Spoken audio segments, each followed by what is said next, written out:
உமது நிகழ்வு. சரிண்ணா. பட்டங்கள் ஆள்வதும் சட்டங்கள் செய்வதும் பாரினில் பெண்கள் நடத்த வந்தோம். 8 மறுமேல் ஆணுக்கு பெண் இழைப்பில்லை காணென்று கும்மியடி என்ற என் பாரதியின் வைர வரிகளை வணங்கி இன்று பைந்தமிழ் இலக்கிய பேரவை நடத்தும் மதுரை மீனாட்சி அம்மன் கோவில் அழகு கலைகள் என்ற பொருண்மையில் அமைந்த சிறப்பு சொற்பொழிவிற்கு வருகை தந்துள்ள அத்துணை தமிழ் நெஞ்சங்களையும் அனைவரின் சார்பாக வருக வருக என வரவேற்று மகிழ்கின்றோம்.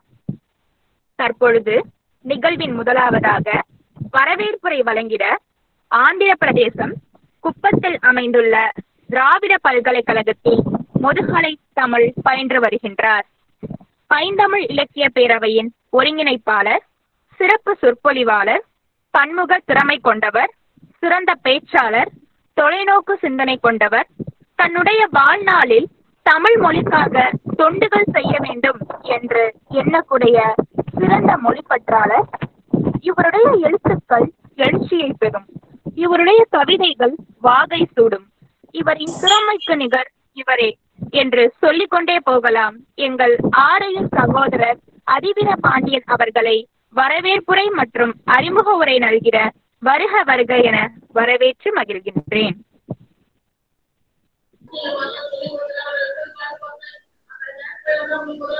எங்களின் வாழ்வும் எங்களின் வளமும் மங்காத தமிழன்று சங்கே முழங்கு. இந்த நாள் நிச்சயமாக ஒரு இணைய நாளாக அமையப்பெற்று இருக்கின்றது. காரணம், பைந்தமிழ் இலக்கிய பேரவை பல்வேறு ஆளுமைகள் மூலமாக பல அரிய கருத்துக்களை இந்த தமிழ்கூறும் நல்லுலகிற்கு பகிர்ந்து கொண்டிருக்கிறது. அந்த வகையில் பங்கேற்பாளர்களுக்கு அனைத்து நாளுமே மகிழ்ச்சியான நாள்தான். காரணம், அனைத்து ஆளுமைகளும் இந்த தளத்திற்கு வருகை தந்து பல்வேறு அரிய தகவல்களை பகிர்ந்து கொள்கிறார்கள். எனக்கு அவர்களை காட்டிலும் ஒரு அளப்பரிய மகிழ்ச்சி கூடுதலாகவே இருக்கிறது. காரணம், எங்களையெல்லாம் வார்த்தெடுத்து வளர்த்தெடுத்து ஒரு சமுதாயத்தில் ஒருவன் நல் நிலையை அடைகின்றான் என்றால் அதற்கு முக்கிய காரணமாக அமையக்கூடிய பங்கு ஆசிரியனுடைய பங்காக இருக்கும். என்னை போன்ற மாணவர்களை செதுக்கி வாழ்வில் செம்மைப்படுத்தி கொண்டிருக்கக்கூடிய என்னுடைய கல்லூரி ஆசான் முனைவர் ஆறுமுகம் ஐயா அவர்கள் இந்த இனியதொரு நிகழ்விற்கு சிறப்புரை வழங்குவதற்காக வருகை தந்துள்ளார்கள். அதன் காரணமாகவே சாதாரணமாக இருக்கக்கூடிய மகிழ்ச்சியை காட்டிலும் எனக்கு இன்றைய நாள் இரட்டிப்பு மகிழ்ச்சியை தருகிறது. அந்த வகையில் பைந்தமிழ் இலக்கிய பேரவை நடத்தக்கூடிய இந்த இனிய நாளின் சொற்பொழிவில் இணைந்துள்ள அத்துணை பேரையும் முதற்கண் என்னுடைய பணிவன்பான வணக்கத்தோடு வரவேற்று மகிழ்கின்றேன். மீனாட்சி அம்மன் கோவிலில் இருக்கக்கூடிய அழகு கலைகளை பற்றி நல்லதொரு உரை நவில இருக்கக்கூடிய என்னுடைய பேராசிரியர் முனைவர் பி. ஆறுமுகம் ஐயா அவர்களை அரங்கில் நிரம்பி இருக்கக்கூடிய உங்கள் அத்துணை பேர் சார்பாக வருக வருக என அன்போடு வரவேற்று மகிழ்கின்றேன். ஐயா அவர்களை பற்றி கூற வேண்டிய செய்திகள் ஏராளம். இருப்பினும் காலத்தின் அருமை கருதியும் ஐயா அவர்களுடைய சிறப்புகளை இந்த தளத்தில் இணைந்துள்ளவர்கள் அறிந்து கொள்ள வேண்டும் என்ற நல் நோக்கத்துடனும் சில செய்திகளை மட்டும் பகிர்ந்து கொள்ள விளைகின்றேன். அடிப்படையில் ஐயா அவர்கள் காவல்துறையில் பணியாற்றிய பெருமைக்குரியவர். நமக்கெல்லாம் வியப்பாக இருக்கும், காவல்துறையில் பணியாற்றி எப்படி ஆசிரியர் பணிக்கு வர வேண்டும் என்ற எண்ணம் ஏற்பட்டது என்று வியப்பாக இருக்கும். காவல்துறையில் பல்வேறு குற்ற சம்பவங்கள் நிறைந்த மாணவர்களோ அல்லது சமுதாயத்தில் இருக்கக்கூடியவர்களோ வருகை தந்ததனால் அவர்களை முன்கூட்டியே திருத்துவதற்கான ஒரு இடம், கல்லூரி, பள்ளி இருக்கின்றது. அங்கு ஆசானாக இருந்தால் காவல்துறைக்கு வரக்கூடிய குற்றங்களை தவிர்க்கலாம் என்ற ஒரு சிந்தனை என்னுடைய ஆசானுக்கு ஏற்பட்டதோ என்னவோ. அதனால் ஆசிரியர் பணியின் மீது நாட்டம் கொண்டு உதவி பேராசிரியராக பணி நியமனம் பெற்று மதுரை 4ஆம் தமிழ்ச்சங்கம் செந்தமிழ் கல்லூரியில் 7 ஆண்டுகளாக உதவி பேராசிரியராக பணியாற்றி வருகிறார்கள். தான் இளங்கலை பயின்ற அதே கல்லூரியில் பேராசிரியர் பணியை பெறுவதற்கான பேறு பெற்றிருக்கின்றார். ஐயா அவர்கள் ஆய்வு சிந்தனை நிறைந்த பண்பாளர். காரணம், இளங்கலை மட்டுமே கல்லூரியில் படித்துவிட்டு அதுவும் இறுதி ஆண்டில் விலகி தொலைதூர கல்வி நிலையங்களில் முதுகலை, முனைவர் பட்டம் என அனைத்தையும் பெற்று அந்த காலகட்டத்தில் கூட காவல்துறையில் பணிபுரிந்து கொண்டிருக்கக்கூடிய காலகட்டத்திலும் கூட கல்வெட்டுத் துறையில் மிகுந்த ஈடுபாடு கொண்டு எங்கெல்லாம் ஆய்வு செய்ய வேண்டும் என்ற தளங்களை தேடி தேடி ஆய்வு செய்த ஒரு ஆய்வு செம்மல் ஐயா அவர்கள். இதுவரை 5ற்கும் மேற்பட்ட நூல்களை வெளியிட்டிருக்கின்றார். அதில் மிகவும் குறிப்பாக சொல்ல போனால் தேனூரும் அழகர் கோயில் கட்டமைப்பும் என்ற நூல் இன்றைக்கு தமிழர்களுடைய தாய்மடியாக கருதப்பட்டு உலகெங்கும் புகழ் பரப்பி இருக்கக்கூடிய கீழடி ஆய்விற்கு இந்த நூல் பயன்படுத்தப்பட்டு இருக்கின்றது என்றால் அந்த நூல் எவ்வளவு முக்கியத்துவம் பெற்றதாக இருக்கும், அதில் ஐயா அவர்கள் குறிப்பிட்ட கருத்துக்கள் எவ்வளவு முக்கியத்துவம் பெற்றதாக இருக்கும் என்பது நாம் அனைவரும் அறிந்ததே. பன்னாட்டு அளவிலும் நாடு தழுவிய அளவிலும் பல்வேறு ஆய்வு அரங்கங்களில் கலந்து கொண்டு ஆய்வு கட்டுரைகளை சமர்ப்பித்திருக்கிறார்கள். பன்னாட்டு அளவில் என எடுத்துக்கொண்டால் 22க்கும் மேற்பட்ட ஆய்வு கட்டுரைகளை சமர்ப்பித்துள்ளார். நாடு தழுவிய அளவில் 19க்கும் மேற்பட்ட ஆய்வு கட்டுரைகளை சமர்ப்பித்திருக்கின்றார். ஏறக்குறைய பல்வேறு விருதுகளுக்கு சொந்தக்காரர். பெரும்பாலும் நல்லதொரு பணியை செய்து கொண்டிருப்பவர்கள் விருதுகளை விரும்புவதில்லை. இருந்தாலும் இவருக்கு பல்வேறு அமைப்புகள் விருது வழங்கி சிறப்பித்திருக்கிறது. நல்லாசிரியர் விருது, ஆளுமை ஆசிரியர் செம்மல், ஆளுமை கவிச்செம்மல், கல்வெட்டு ஆய்வாளர், ஆய்வு செம்மல் என பல்வேறு விருதுகள், சற்றேறக்குறைய 23க்கும் மேற்பட்ட விருதுகளை பெற்ற ஒரு ஆகச் சிறந்த மனிதர். மாணவர்களை எந்த விதமான தவறான வழிக்கும் சென்று விடாமல் ஒரு ஒற்றை நேர்குணத்தோடு நேர்மையோடு வழிநடத்தி செல்லக்கூடிய ஒரு ஆற்றல் சார் எங்களுடைய பேராசிரியர். அவரிடம் பயின்ற மாணவன் என்ற முறையில் அவர்களை பற்றி கூற வேண்டிய செய்திகள் இன்னும் நிரம்ப இருக்கின்றன. காலத்தின் அருமை கருதியும் இந்த நேரத்தில் இந்த அளவில் ஐயா அவர்களை பற்றிய சிறப்புகளை பதிய வைத்து அவர் தரக்கூடிய கருத்துக்களை நாம் அனைவரும் வேண்டி விரும்பி கற்க வேண்டும். காரணம் என்னவென்றால், மீனாட்சி அம்மன் கோயில் என்று எடுத்துக்கொண்டால் அதை வெறும் ஒரு சமயத்தோடு ஒப்பிடாமல் அதில் பொதிந்து கிடக்கக்கூடிய கலை செல்வங்கள், அழகு கலைகள் நிரம்பி இருக்கின்றன. இன்னும் குறிப்பாக சொல்ல போனால் இந்த தலைப்பிற்கு பேச தகுதியான நபர் ஐயா அவர்கள். காரணம், காவல்துறையில் 20 ஆண்டுகள் பணியாற்றிய போது 10 ஆண்டுகளுக்கு மேலாக மீனாட்சி அம்மன் கோயில் காவலராக பணிபுரிந்த சிறப்புக்குரியவர்.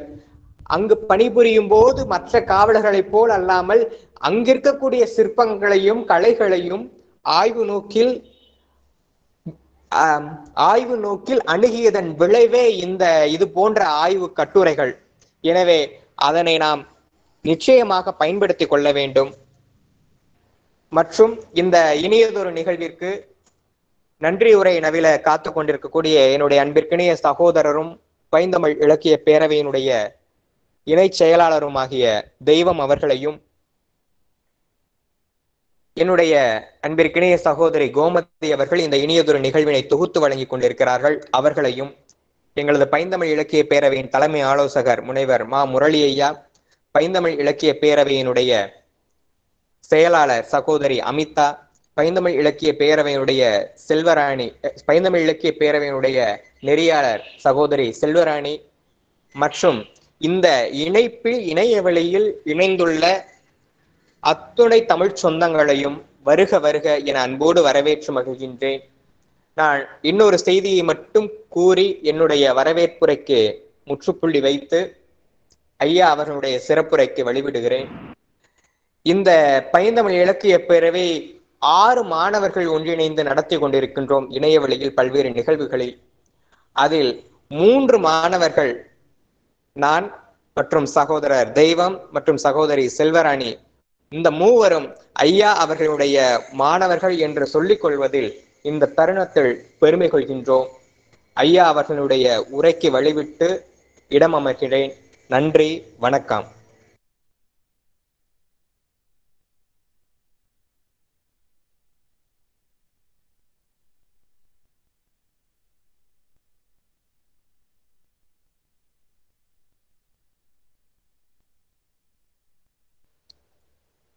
ஐயா தொடரலாங்க.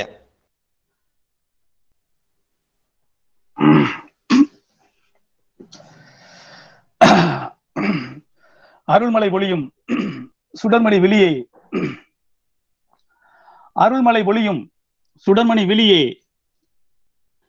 ஆளவாய் சேத்திர ஒளியே உமையே, ஆளவாய் சேத்திர ஒளியே உமையே,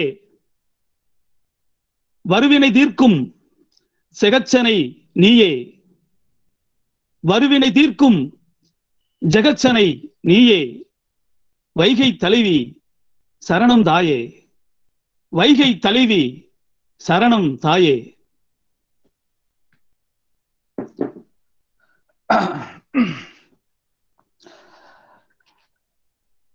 பைந்தமிழ் இலக்கிய பைரவர்களுக்கும் பைரவிகளுக்கும் எனது பண்பான வணக்கம்.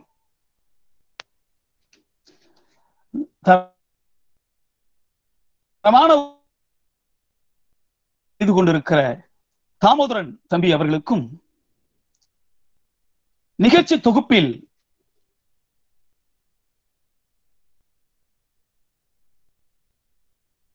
ஐயா மியூட் ஆயிருக்குங்க.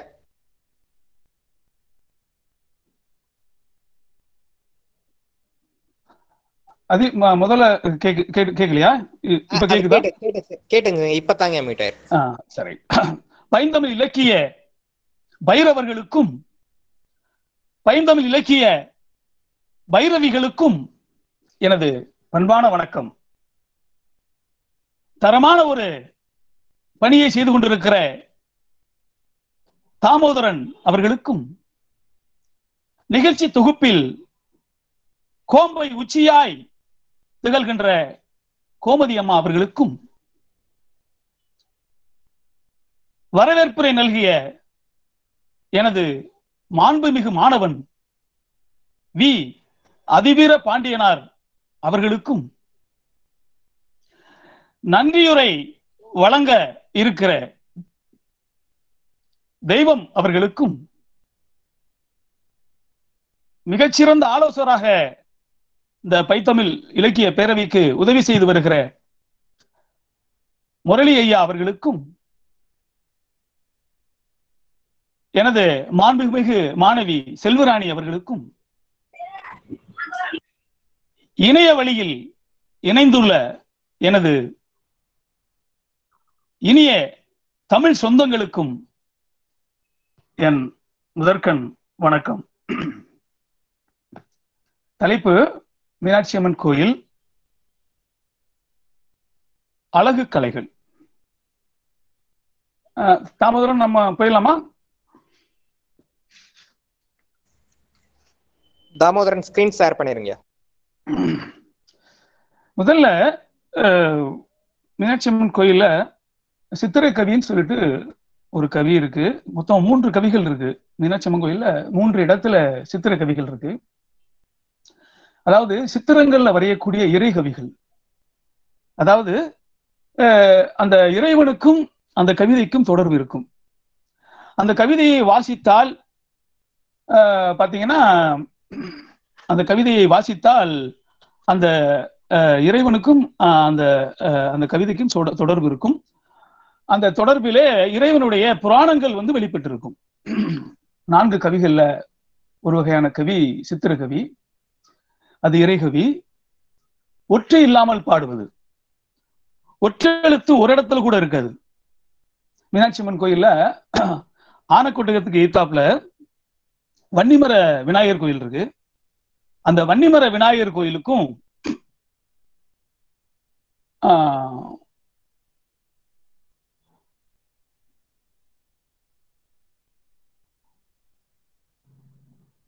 வன்னிமர விநாயகர் கோயிலுக்கும் அந்த இருட்டு மண்டபம்னு ஒரு மண்டபம் இருக்கும். அந்த இருட்டு மண்டபத்துக்கும் இடையில பிரசாத ஸ்டால் ஒண்ணு இருக்கு, பிரசாதம் தயாரிக்கிற இடம். அந்த பிரசாதம் தயாரிக்கிற இடத்துல பக்கத்துல ஒரு தூண்ல வந்து பாத்தீங்கன்னா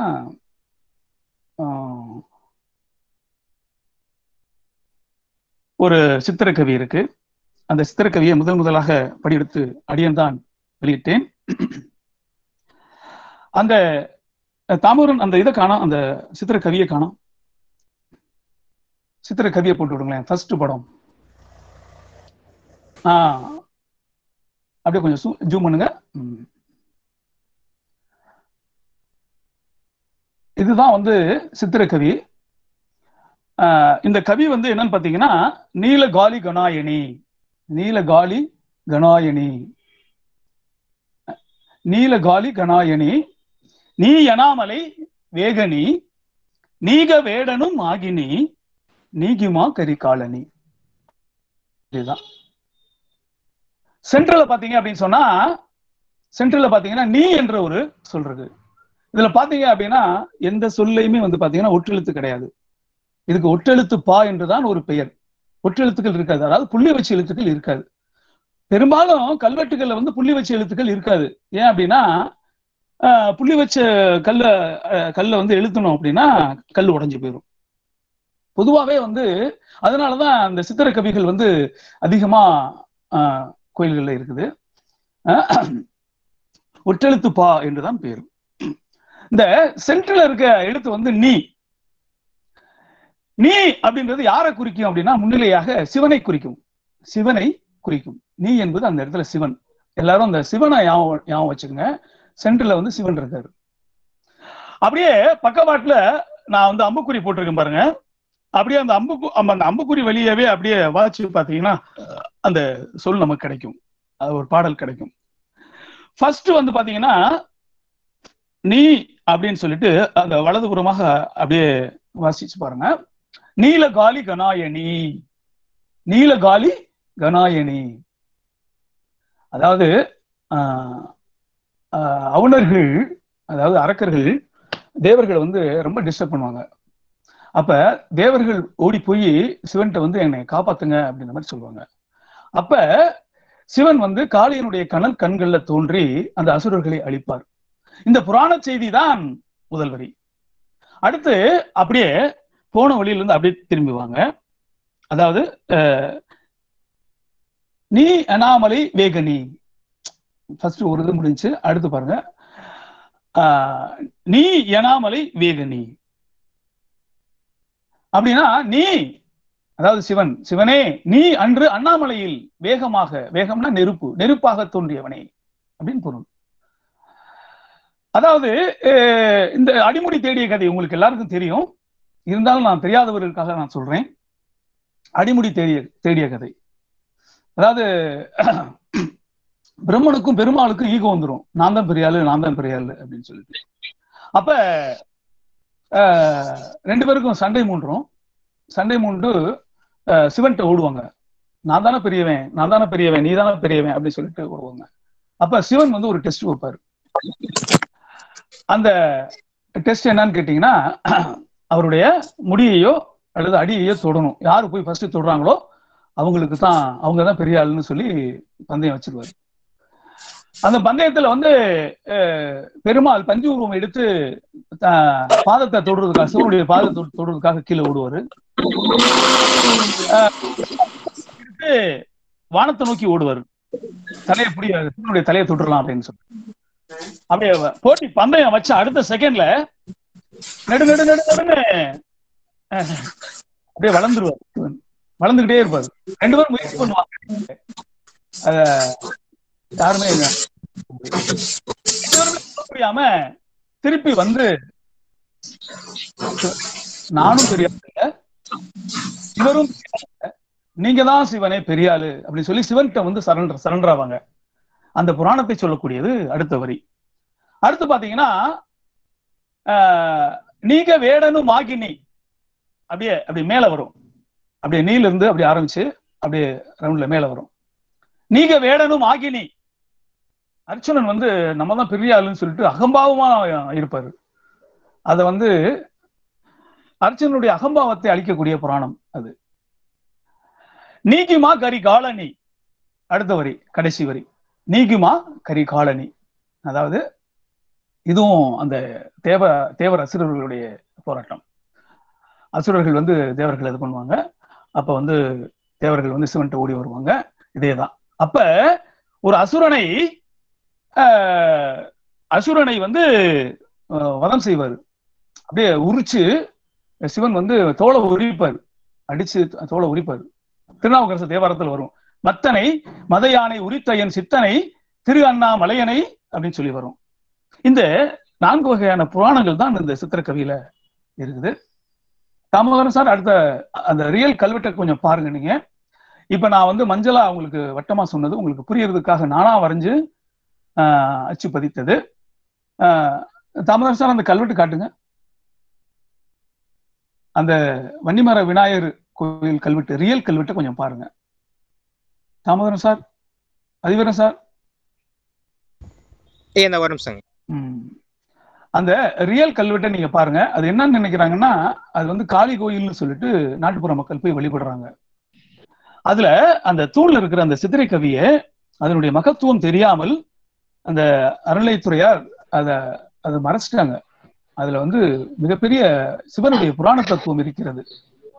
அதை நல்லா எடுத்துட்டு பார்த்தோம்னா நல்லா இருக்கும். அதை வந்து இந்த கம்பி வலை போட்டு மறைச்சிட்டாங்க. அந்த ரியல் கல்வெட்டை மறைச்சிருக்கிறாங்க. இது அந்த புராண தத்துவங்களை சொல்லக்கூடிய இது.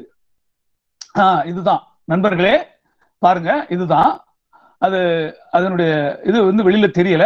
ஆனா இந்த கம்பி வலை போடுறதுக்கு முன்னாடியே நான் வந்து புகைப்படம் எடுத்தது. இப்ப அட் பிரசன்ட் போய் கோயிலுக்குள்ள போய் நம்ம புகைப்படம் எடுக்க அனுமதி இல்லை அப்படின்றதுனால பல படங்கள் எனக்கு கிடைக்கல. ஆனா முன்னாடி நான் பணியில இருந்தபோது எனக்கு கிடைச்ச படங்களை நான் தொகுத்து சொல்லியிருக்கிறேன். இதுதான் வந்து உண்மையான சித்திரக்கவி கல்வெட்டு. 4 வகையான கவிகள்ல இது ஒரு வகை கவி. இறைவனுடைய சக்திகளை, செயல்பாடுகளை சொல்லக்கூடிய கவிதை. அருமையான ஒரு பண்பாட்டை சொல்லக்கூடிய ஒரு கவிதை. சுந்தரருடைய இது வந்து இடைக்காலத்துல தோன்றப்பட்டது. இடைக்காலம் வந்து யாருடையது அப்படின்னு சொன்னா சோழர்களுடையது. சோழர்கள் வந்து மதுரையை படையெடுத்து வென்றார்கள் என்ற செய்தி இருக்கிறது. தொல்பொருள் ஆய்வுத்துறையில நீங்க ஆய்வு பண்ணி பாத்தீங்கன்னா, மதுரை மாசி வீதியவே குலோத்துங்கன் தான் செய்தான் அப்படின்ற மாதிரி செய்தி இருக்குது. அவருடைய காலத்துலதான் வந்து இந்த கோயில் இந்த கவி உண்டாயிருக்கணும்னு சொல்லிட்டு நான் என்னுடைய நூல்லையும் கட்டுரையிலையும் நான் சொல்லியிருக்கிறேன். ஏன்னா அவனுடைய மெய்கீர்த்தியில வருது, அறம் பெரு திரு ஆலவாயில் அமர்ந்தவருக்கு தன் பெயராலே சிறந்த பெரும் திருவீதியும் திருநாளும் கண்டருளி பொறுப்பு நெடுஞ்சிலையால் முப்பரம் மறுத்த சொக்கருக்கு திருப்பவனி கண்டருளி திருவிழாவை உண்டு பண்ணி ஒரு சாதாரண பக்தனாக நின்று வழிபட்டான் அப்படின்னு சொல்லி அவனுடைய மெய்கீர்த்தியில வருது. மெய்கீர்த்தி என்பது மன்னனுடைய புகழ்ச்சி உரை. அவன் செய்த செயல்களை எடுத்து சொல்லக்கூடிய உரைதான் மெய்கீர்த்தி. மெய்யான புகழை சொல்லக்கூடியது மெய்கீர்த்தி. அதனால இடைக்காலத்துல தோன்று இருக்குதுன்னு சொல்லிட்டு நான் சொல்லியிருக்கேன். ஆய்வு என்பது ஒரு ரிலே ரேஸ். அது ஒரு தொடர் ஓட்டம். எனக்கு கிடைச்ச சான்றுகளை வச்சு நான் எழுதியிருக்கிறேன். இது வந்து மாறலாம். எனக்கு கிடைச்ச சிறு சான்றுகள். ஏன்னா சோழர்கள் தான் இந்த கல்வெட்டை வந்து வடிச்சாங்க அப்படின்றதுக்கு கல்வெட்டு சான்றுகள் இல்ல. ஆனா அந்த மெய்கீர்த்தியை வச்சு, ஏன்னா விழாவே அப்ப பாத்தீங்கன்னா சரி, மாசி மண்டல உற்சவம் தான் பெரிய உற்சவம். மதுரையில மாசி மண்டல உற்சவம், இடைக்காலத்துல மதுரை மாசி மண்டலம் தான் பெரிய உற்சவம். ஒரு மண்டலம் என்பது 48 நாள், 48 நாட்கள் நடந்த திருவிழா, மிகப்பெரிய திருவிழா என்பது அந்த இதுதான். அது வந்து சோழர்கள் தான் செஞ்சாங்க அப்படின்றதுக்கு சில சான்றுகள் எனக்கு கிடைச்சிருக்குது. ஆனா பாண்டியர்களும் நடத்தி இருக்கிறாங்க. ஆனா போர்ல வெற்றி கொண்ட நிலை சோழர்கள் என்று காட்டியிருப்பதனாலே அவர்கள் தான் திருப்பணிகள், சோழர்கள் சுவாமி சன்னதிகள்ல வந்து திருப்பணிகள் செய்தார்கள் என்பதற்கு பல சான்றுகள் இருக்குது. கோயிலுக்கு பக்கத்திலேயே செம்பியன் கிணற்று சந்து என்ற ஒரு சந்து இருக்கிறது. அது ஒரு சான்றாக நாம் கொள்ளலாம். செம்பியன் என்றால் சோழன், பராந்தக சோழன், ராஜராஜ சோழன், முதலாம் குலோத்துங்க சோழன். இந்த முதலாம் குலோத்துங்க சோழன் ரொம்ப முக்கியம். இந்த முதலாம் குலோத்துங்க சோழன் வந்து மிகப்பெரிய ஆற்றல் பெற்றவன். அவன் தான் சிவன் சொல்லி சாமி கும்பிட சொல்லுவான். மக்களை மிரட்டி சாமி கும்பிட சொல்லக்கூடிய ஒரு அதுவும் சிவனை வணங்கு, சிவன் மாதிரி நான் இருக்கிறேன், என்னையும் வணங்கு அப்படின்ற மாதிரி சொல்லுவானா. அந்த அளவுக்கு ஒரு பயங்கரமான ஆளாம். ஏன்னா அவனுடைய பேர்ல தான் வந்து பாத்தீங்கன்னா குலத்துங்கன் திருவீதின்னு சொல்லிட்டு நம்ம மாசி வீதியே பழந்தமிழ் கல்வெட்டுகள், பழைய கல்வெட்டுகள் நமக்கு சொல்லுது. நம்ம பகுதியில் இல்லை, ஆனா வேறு பகுதியில சொல்றதுனால நமக்கு ஆவணமாக இல்லை. அடுத்த கல்வெட்டு பாத்தீங்கன்னா தெலுங்கு மொழி கல்வெட்டு. தெலுங்கு அப்படின்னாலே உங்களுக்கு தெரியும், ஆந்திராவில இருந்து திருமலை மன்னர் வந்து நம்ம மதுரை பகுதி ஆண்டிருக்கிறாரு. மதுரையில கோட்டை இருந்திருக்கு, கோட்டை இருக்குது, இன்னமும் இருக்குது. மீனாட்சி அம்மன் கோயில அவருடைய திருப்பணிகள் கொட்டி கிடக்கு. மீனாட்சி அம்மன் கோயில அவருடைய திருப்பணிகள் கொட்டி கிடக்கு. பொதுவா வந்து பாத்தீங்கன்னா சரி, மீனாட்சி அம்மன் கோயில சிவனுடைய பல்வேறு வடிவங்களை சொல்லக்கூடிய ஒரே இடம் வந்து பாத்தீங்கன்னா கம்பத்தடி மண்டபம். கம்பத்தடி மண்டபத்துல பாத்தீங்கன்னா சிவனுடைய 25 பல்வேறு உருவங்கள். சிவனுக்கு எத்தனை உருவங்கள் கேட்டா அது அப்படியே ஜூம் பண்ணுங்க சார், அப்படியே ஜூம் பண்ணீங்கன்னா அந்த தெலுங்கு கல்வெட்டு வெளியில தெரியும். அது நாயக்கர் கால கல்வெட்டு என்பதற்கு ஒரு நல்ல சான்று. அந்த சிவனுடைய பல்வேறு வடிவங்கள், குறிப்பா 25 வடிவங்களும் ஒரே இடத்துல பார்க்கணும் அப்படின்னா மதுரையிலேயே ஒரே இடம் அந்த கம்பத்தடி மண்டபத்துல நீங்க பார்த்துடலாம். சிவனுடைய எல்லா இதையும் நம்ம பார்த்துடலாம். இதுல வந்து பாத்தீங்கன்னா அந்த பொதுவா வந்து கல்வெட்டுகள்ல வந்து தூண்கள்ல வந்து செப்பு பட்டய மாதிரியே செதுக்கியிருப்பாங்க. செப்பு பட்டயத்துல வந்து பாத்தீங்க அப்படின்னு சொன்னா அந்த எழுத்து வரிகள் இருக்கும்.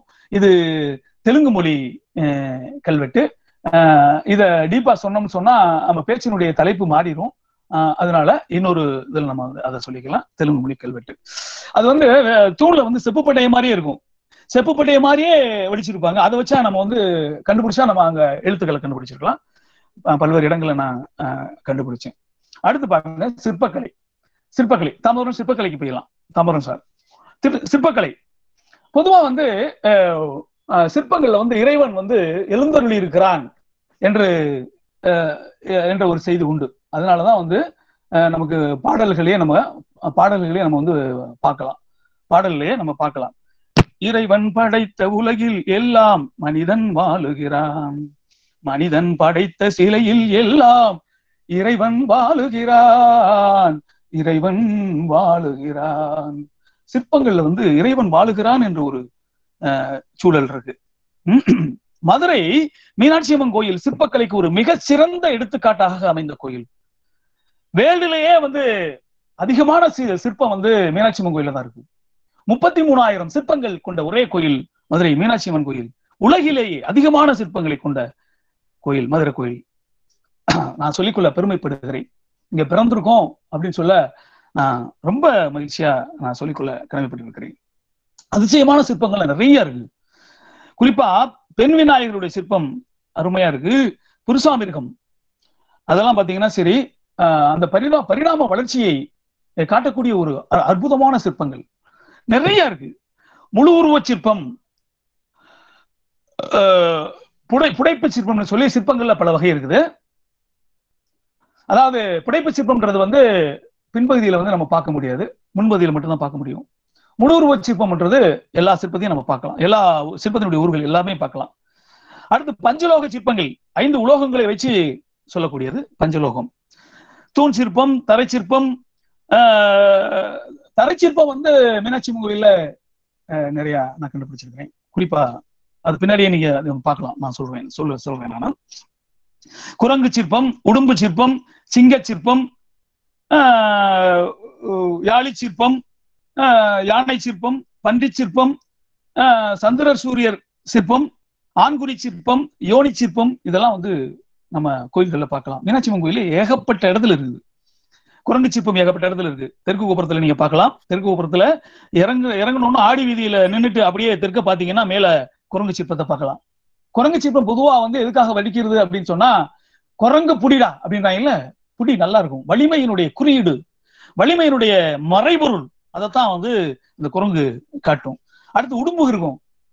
இங்க சுவாமி சன்னதி உள்ள என்ட்ரன்ஸ்ல உள்ள கம்பத்தடி மண்டபத்துல இருந்து உள்ள நீங்க போகும்போது ஒரு மண்டபம் இருக்கும். அந்த மண்டபத்துல பாத்தீங்கன்னா பார்க்கலாம். அது உடும்பு பிடி, உடும்பு பார்க்கலாம். சிங்கம் வந்து நிறைய இருக்கும். கோயில்ல வந்து சிங்கம் நிறைய இருக்கும். சிங்கம் வந்து பாத்தீங்கன்னா எதுக்காக அப்படின்னா அவங்களுக்கு அந்த அதாவது ஒரு பழமொழி இருக்கு, ஆமை போல அடக்கணும், சிங்கம் போல நடக்கணும் அப்படின்ற மாதிரி சொல்லுவாங்க. அதுக்காக சிங்க உறுப்புகள் நிறைய இருக்கும். யாழி அது வலிமையினுடைய குறியீடு தான். இப்படி நிறைய நம்ம சிற்பங்களை மீனாட்சி அம்மன் கோயில்ல பார்க்கலாம். முதல் சிற்பம் உலகத்திலேயே ரொம்ப அதிசயமாக சொல்லக்கூடிய சிற்பம் சொக்கநாதர் சிற்பம். மதுரையில சொக்கநாதர் சிற்பம் என்பது ரொம்ப முக்கியமானது. இதனுடைய தாற்பயம் சிறப்பான தாற்பயம். சொக்கநாதர் இது என்னுடைய கைப்பட நான் வரைஞ்சேன். அதாவது சொக்கநாதர் மேல பற்று கொண்டதுனால எனக்கு முதல்ல வரைபடம் வரைய தெரியாது. ஆனா வந்து வரைபடம் பேனா எடுத்தோன்ன சிவனை நினைச்சோன்னு வந்துருச்சு.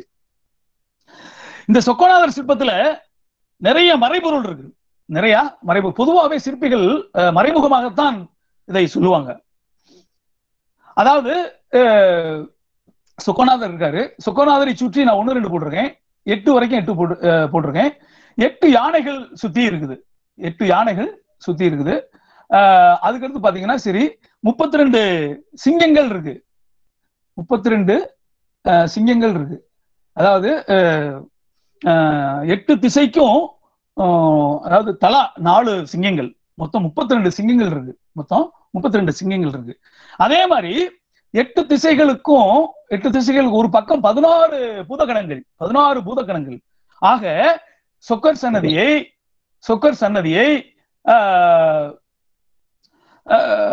8 வெள்ளை யானைகளும் 32 சிங்கங்களும் 64 பூதங்கணங்களும் தாங்கி இருக்குது. அது மேல அந்த அவருடைய விமானத்தை தாங்கி இருக்குது. இந்த விமானம் வந்து ரொம்ப பிரசித்தி பெற்ற விமானம். தேவேந்திரனால் உருவாக்கப்பட்ட விமானம். மேல தங்கம் முலாம் பூசப்பட்டிருக்கு. இந்த சிற்பத்தை பார்த்தா அப்படின்னா திசைகள் 8 திசைகளிலும் சொக்கநாதர் பரவியிருக்கிறார் அப்படின்ற கான்செப்ட் தான். இப்ப மீனாட்சி அம்மன் கோயில்ல பாத்தீங்கன்னா அம்மன் சன்னதியில பாத்தீங்கன்னா பள்ளியறை பூஜையில வந்து பாத்தீங்கன்னா கதவுல பாத்தீங்கன்னா 27 ஹோல் இருக்கும், 27 ஓட்டைகள் இருக்கும். அதனுடைய மறைபொருள் என்ன அப்படின்னா 27 நட்சத்திரங்களுக்கு ஊடே மீனாட்சி பரவி இருக்கிறாள் அப்படின்ற கான்செப்ட் தான், மறைபொருள் தான். அதே மாதிரி 8 திசைகளிலும் சொக்கநாதர் பரவி இருக்கிறார் அப்படின்ற கான்செப்ட் தான். சிற்பக்கலைக்கு உலகத்திலே சிறந்த ஒரு எடுத்துக்காட்டாக திகழக்கூடியது. இதில் உள்ள விமானத்தை இந்திரன் தான் வந்து ஏற்படுத்தினான். 8 திசைகளிலும் 8 யானைகள், அதுவும் 8 வெள்ளை யானைகள். அது ரொம்ப முக்கியம். 8 வெள்ளை யானைகள். அதுல 6 யானைகள் தாங்குது, 2 யானைகள் பக்கத்துல நிற்குமாறு இருக்குது. இந்த 8 யானைகள் பேர் என்னன்னு கேட்டீங்கன்னா 1 ஐராவதம், 2 புண்டரீகம், 3 வாமனம், 4 குமுதம், 5 அஞ்சனம், 6 புட்பதந்தம், 7 சார்வபௌமம், 8 சுப்ரதீபம். இதுல ஆய்வு நோக்கத்துல சொல்லணும் அப்படின்னா இந்த 7ஆவதாக சொல்லக்கூடிய சார்வபௌமம் என்பது சொக்கநாதருக்கு மிகவும் பிடித்தமான யானை, வெள்ளை யானை. நீங்க தினமும் பள்ளியறை பூஜையில பாத்தீங்க அப்படின்னா சிவனுடைய பாதம் வந்து அம்மனுக்கு வரும், அம்மனுடைய சன்னதிக்கு வரும். அப்படி வர்ற போது அம்மன் சன்னதியில நுழைவாயில நுழைஞ்ச உடனேயே அந்த வெள்ளி செங்கோலை எடுத்துக்கிட்டு ஒருத்தர் சொல்லுவாரு, கட்டியம் சொல்லுவாரு, தேவோத்தமா தேவதா சார்வபௌமா அகிலாண்ட கோடி பிரம்மாண்ட நாயகா அச்சரிகா பார்வதி பிரியன் சோமசுந்தர பாண்டி மகாராஜா பராக்னு சொல்லுவார். அந்த சார்வபௌமம் அப்படின்றது தினமும் சொல்லக்கூடிய ஒரு வாசகம். அந்த யானையை வந்து சொக்கநாதருக்கு ரொம்ப பிடிப்பதாக ஐதீகம். அடுத்து இந்த புண்டரீகம் என்பது அது வைஷ்ணவ சம்பிரதாயம் உள்ள இது, வைஷ்ணவ கோயில்கள் இருக்கக்கூடியது. இப்ப இதுல இருந்து என்ன தெரியுதுன்னா மூலவர்லயே வந்து வைஷ்ணவம் இருக்குது அப்படின்னா ஆதி காலத்துல வந்து சைவமும் வைணவமும் ஒன்றாகத்தான் இருந்திருக்கிறது என்பதற்கு மிகப்பெரிய சான்று. இப்ப கூடலழகர் கோயில்ல பாத்தீங்கன்னா மூலவர் சன்னதியில பாத்தீங்கன்னா ருத்ரன் இருப்பாரு. ருத்ரன் யாரு? ருத்ர தாண்டவம் ஆடுறது சிவன். ஆக அந்த ஆதி காலத்துல அரியும் சிவனும் ஒன்னாகத்தான் இருந்திருக்கிறது. மீனாட்சி அம்மன் கோயிலே பாத்தீங்கன்னா மகாலட்சுமி சன்னதி இருக்கும். மகாலட்சுமி எங்க இருக்கணும்? வைஷ்ணவ கடவுள்ல கோயில்கள் இருக்கணும். ஆனா மீனாட்சி அம்மன் கோயில் இருக்குது. கரியமாணிக்க பெருமாள் சன்னதி, மீனாட்சி அம்மன் கோயில் இருக்கிற கரியமாணிக்க பெருமாள் சன்னதி இப்ப மீனாட்சி சுந்தரேஸ்வரர் திருக்கல்யாண சன்னதின்ற மாதிரி உருவாக்கி இருக்கிறாங்க. ஆக ஆதியில அரியும் சிவனும் ஒன்றாகத்தான் இருந்திருக்கிறார்கள் என்பதற்கு ஒரு முக்கிய சான்று. இந்த 8 யானைகள் பெயரும் 8 திசையில காவல் காப்பதாக ஐதீகம். இவைகளை அட்டதி கஜங்கள் அப்படின்னு சொல்லுவாங்க. அட்டம்னா 8 திசைகளிலும் காவல் காக்கக்கூடியது அப்படின்ற மாதிரி சொல்லுவாங்க.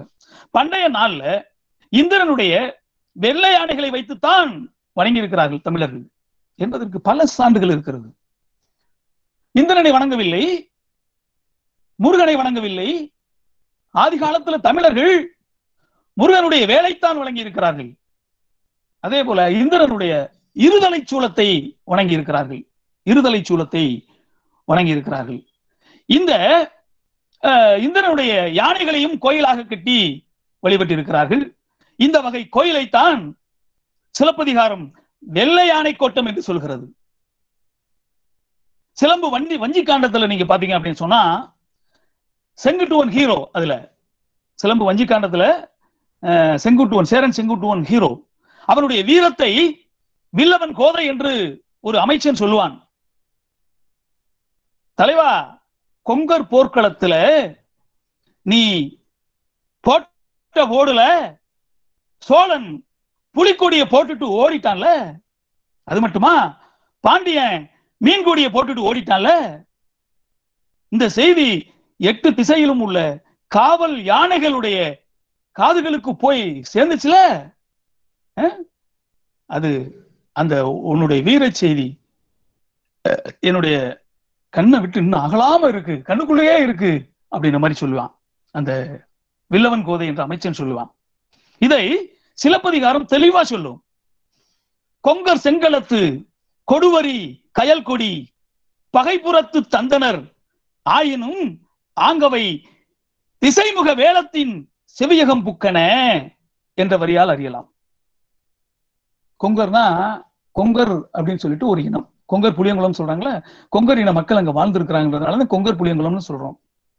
இதே மாதிரி அந்த கொங்கர்களோட போர் செய்கிற பொழுது அவருடைய வீரத்தை யாரு பார்த்தா சோழனும் பாண்டியனும் பார்த்துட்டு அவங்களுடைய வரிக்கொடி, வரிக்கொடினா புலிக்கொடி, கயல் கொடி அப்படின்னா கயல்லாம் மீன் கொடியை போட்டுட்டு ஓடினாங்க. இந்த செய்தியை 8 புறம் உள்ள காவல் மத யானைகளுக்கு போய் அதனுடைய காதுகளுக்கு போய் சேர்ந்துச்சுல அப்படின்ற மாதிரி சொல்றாங்க. அப்ப இதுல இருந்து பண்டைய தமிழ் மரபை நான் இங்க உணர்த்துறேன். பண்டைய தமிழ் மரபு படி பார்த்தா 8 திசையிலும் 8 வேலம். வேலம்னா யானை, வேலம்னா யானை. பாண்டிய நாடு முத்துடைத்து, சோழ நாடு சோறு உடைத்து, சேர நாடு வேலம் உடைத்து. வேலம் என்றால் யானை. அதனாலதான் முத்தூட் பேங்க் ஓனர் யானையை அவருடைய சின்னமா வச்சிருப்பாரு. அந்த வேலம் 8 பக்கமும் 8 யானைகளும், அது குறிப்பா தேவேந்திரனுடைய யானைகளும் நிற்பதாகத்தான் ஐதீகம். இது வெள்ளை யானை. இப்ப நீங்க பாக்குறது, திரையில பாக்குறது வெள்ளை யானை. இந்த வெள்ளை யானை பேர் அங்க உள்ள இருக்கணும். ஆனா உள்ள போய் நம்ம பாக்குறதுக்கு சூழ்நிலை இல்லை. ஆனா நான் உங்களுக்கு நான் சொல்லிட்டேன், ஒவ்வொரு யானையும் நான் சொல்லிட்டேன், எந்தெந்த திசையில இருக்குன்றதை நீங்க கோயில்ல போய் கலாய்வு பண்ணி பார்க்கலாம். அடுத்து தாமரம் சார், அடுத்து தடாதகை பிராட்டியார் எடுங்க. அடுத்தது தடாதகை பிராட்டியார். அடுத்த படம் எடுங்க. தடாதகை பிராட்டியார். தடாதகை அப்படின்னு சொன்னா மீனாட்சி. அதாவது அவளுக்கு 3 மார்பகங்கள். திருவிளையாடற் புராணத்துல வரும். அதாவது இந்த சிலை நான் எங்க எடுத்தேன் அப்படின்னு சொன்னா, இந்த சிலை புகைப்படம் புதுமண்டபத்துல இருக்குது. புதுமண்டபத்துல சிற்பங்கள், ஏகப்பட்ட சிற்பங்கள் கிடைக்குது. காஞ்சனமாலை இவருடைய தாய். இவளுக்கு 3 தனங்கள் இருப்பதாக கவலை கொள்கிறாள். உங்களுக்கு பொதுவா புராண செய்திகள்லாம் தெரியும், இருந்தாலும் நான் தெரியாதவங்களுக்கு ஞாபகப்படுத்துறதுக்காக நான் சொல்றேன். காஞ்சனமாலை தடாதகையினுடைய தாய் 3 மார்பகங்கள் இருப்பதால் ரொம்ப கவலை கொள்கிறாள். எப்படி திருமணம் செய்து முடிக்கணும்னு சொல்லிட்டு ரொம்ப வருத்தப்படுறான். அப்ப காஞ்சனமாலை கோயில் இருக்கு, எழுகலர் தெருவுல இருக்குது. எழுகலர் தெருவுல காஞ்சனமாலை அம்மனே இருக்குது. திக்குவச்சயத்துக்கு மீனாட்சி போகும்போது அம்மாட்ட போய் ஆசீர்வாதம் வாங்கிட்டு வர்றதாக ஐதீகம் நடக்கும், சூழல் நடக்கும். அப்ப வருத்தப்பட்டு இருக்கிற போது சிவனுடைய அசரீரி குரல் கேட்கிறது. கவலைப்படாத, நான் மதுரையை ஆண்டுகிட்டு இருக்கக்கூடிய பாண்டிய மன்னனுடைய உடல்ல நான் புகழ்வேன். புகழ்ந்தது பின்னாடி என்னைய பாப்பா, உன்னுடைய மகள் என்னைய பார்த்த உன்னையே நாணம் கொள்வாள். அச்சம் மடம் நாணம் பெண்களுக்கு உரியது. நாணம் கொண்ட உடனேயே ஒரு தனம் மறைஞ்சிரும், ஒரு மார்புகம் மறைஞ்சிரும், கவலைப்படாத அப்படின்னு சொல்லுவான். அதே போல இந்த புராணம் திருவிளையாடல் புராணங்கள் நிறைய இடத்துல சொல்லப்பட்டிருக்கு.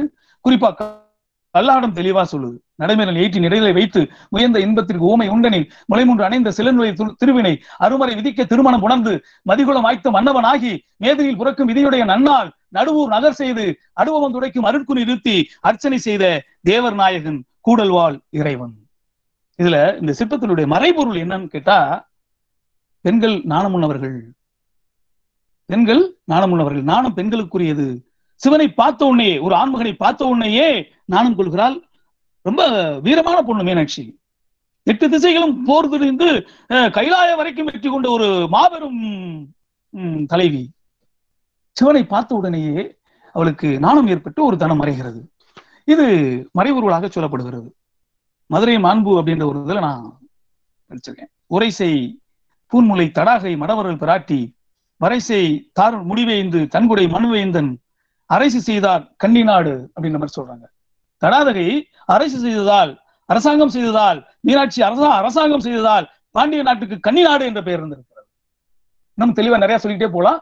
அது புராண இது மாதிரி ஆயிரும், அழகு கலையில சொல்ல முடியாத மாதிரி போயிடும். அடுத்த படம் எடுங்க. அடுத்து சகஸ்ரலிங்கம். சகஸ்ரலிங்கம் இது சகஸ்ரலிங்கம். அதாவது இதுல 10 கோடுகள் இருக்கிற மாதிரி உங்களுக்கு தெரியுதுங்களா? அது 10 கோடுகள் கிடையாது, 10 சுற்று. அதாவது இதுல பொதுவா சகஸ்ரம்னா 1000 என்று பொருள். சகஸ்ரம் என்றால் வடமொழியில 1000. எப்படி பாஞ்ச அப்படின்னா பஞ்சம் அப்படின்னா 5ன்னு சொல்றோம்ல, இதே மாதிரி ஏக் தோக் திக் அப்படின்ற மாதிரி இது சகஸ்ரம் என்றால் 1000 என்று பொருள். இதுல 10 சுற்றுகள் இருக்கு. இந்த 10 சுற்றுகள்லையும் பாத்தீங்கன்னா சரி, ஒவ்வொரு சுற்றுலையும் 100 சிவலிங்கங்கள் இருக்கு. மொத்தம் இதுல 1000 சிவலிங்கங்கள். இது எங்க இருக்கு அப்படின்னு கேட்டா, சுவாமி சன்னதியினுடைய 1ஆம் பிரகாரத்துல இருக்கு. சாமி சன்னதியினுடைய 1ஆம் பிரகாரத்துல இருக்கு. இதுல 10 வரிசைகள் உள்ளன. ஒவ்வொரு வரிசையிலும் 100 சிவலிங்கங்கள். அடுத்த படம் எடுக்கலாம் தாமரா சார். அடுத்த படம் ஒரு பக்கம் யானையை பார்க்கலாம். அந்த சிற்பத்தை ஒரு பக்கம் பார்த்தா யானை, ஒரு பக்கம் பார்த்தா காளை. ஒரே சிற்பம், ஒரே தலை, 2 உருவங்கள். அது பல்வேறு உருவங்கள். அது கொஞ்சம் நீங்க பார்க்கலாம். அந்த சிற்பத்தை காட்டுங்க தாமரை சார். அடுத்து அந்த தூண் சிற்பம், யானையும் காளையும் இருக்கும். ஒரே தலைதான், 2 உடல்கள். ஒரே தலை, 2 உடல்கள். ஒரு பக்கம் பார்த்தா நம்ம யானையா பார்க்கணும். ஒரு பக்கம் பார்த்தா காளையா தெரியும். அது சிற்பியனுடைய நுணுக்கம், மறைபொருள் தான். வலிமை என்றத வலிமையினுடைய குறியீடு தான், வலிமையினுடைய குறியீடுதாகத்தான் இது பண்ணியிருப்பாங்க. தாமோதரன் சார் தெரியல. தாமோதரன் சார் ஐயா ஸ்கிரீன்ல தெரியுதுங்க, அதை பின் பண்ணணுங்க. ஸ்கிரீன்ல தெரியுதா?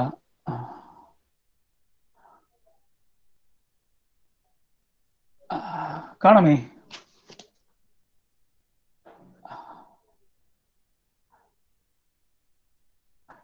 தெரியுதா? இல்ல மற்ற எல்லாத்துக்கும் தெரியுதா?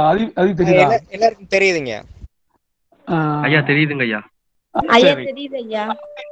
நீங்க பாத்தீங்கன்னா சரி, யானையா கற்பனை பண்ணி பாருங்க, எனக்கு தெரியல. ஆனா இன்னொரு பக்கம் பாத்தீங்கன்னா காளையா பாருங்க, தெரியும். இது சிற்பியினுடைய விளையாட்டு.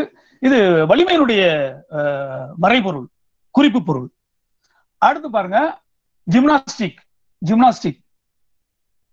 அடுத்த இதை காட்டுங்க. எனக்கு ஒண்ணுமே தெரிய மாட்டேங்குது.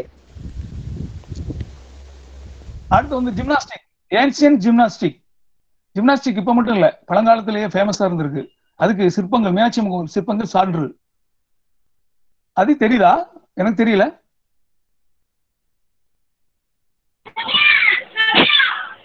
அது தெரியுதா? எனக்கு தெரியலையா. தெரியலையா? எங்களுக்கும் தெரியவில்லை ஐயா. தம்பி அது பின் பண்ணி பார்த்தா எல்லாருக்கும் தெரியுமையா, ஸ்கிரீன்ல தெரியும், நீங்க பாருங்க. ஐயா நான் ரீஸ்டார்ட் பண்ண சொல்றேங்க. சரி. எப்படி நான் தொடர்ந்து பேசவா இல்ல?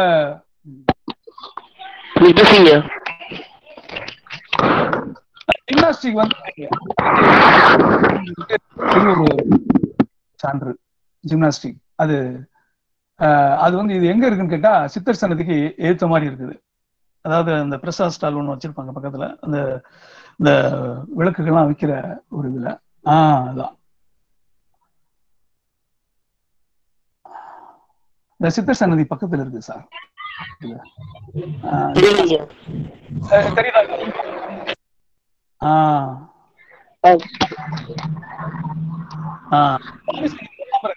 துர்க்கை சன்னதிக்கு எதிர்த்தாப்புல இருக்கு சார். நீங்க போய் பார்க்கலாம். இந்த தூண்கள்ல தான் இருக்குது. தூண்கள் தான் நிறைய புராணங்களை சொல்லும், நிறைய கதையை சொல்லும். அந்த சிற்பங்கள் தான் கதையை சொல்லும். நீங்க போய் அந்த இடத்துல கற்பனை பண்ணி தான் கண்டுபிடிக்கணும். நிறைய மகத்துவ செய்திகளை சொல்லும் ஜிம்னாஸ்டிக். அடுத்த படம் பெண் விநாயகர். அடுத்து காட்டலாம் தமிழன் சார். பெண் விநாயகர் கொஞ்சம் வருஷம் பாருங்க. இது வந்து பாத்தீங்கன்னா சரி, கம்பத்தோடி மண்டபத்துல இருந்து சுவாமி சன்னதிக்கு நீங்க நுழையிற இடத்துல வலதுபுறத்துல ஒரு தூண் இருக்கு. கம்பத்தோடி மண்டபத்துல இருந்து சுவாமி சன்னதிக்கு நுழைவாயில் நீங்க நுழையிற இடத்துல வலதுபுறத்துல தூண்ல இருக்குது.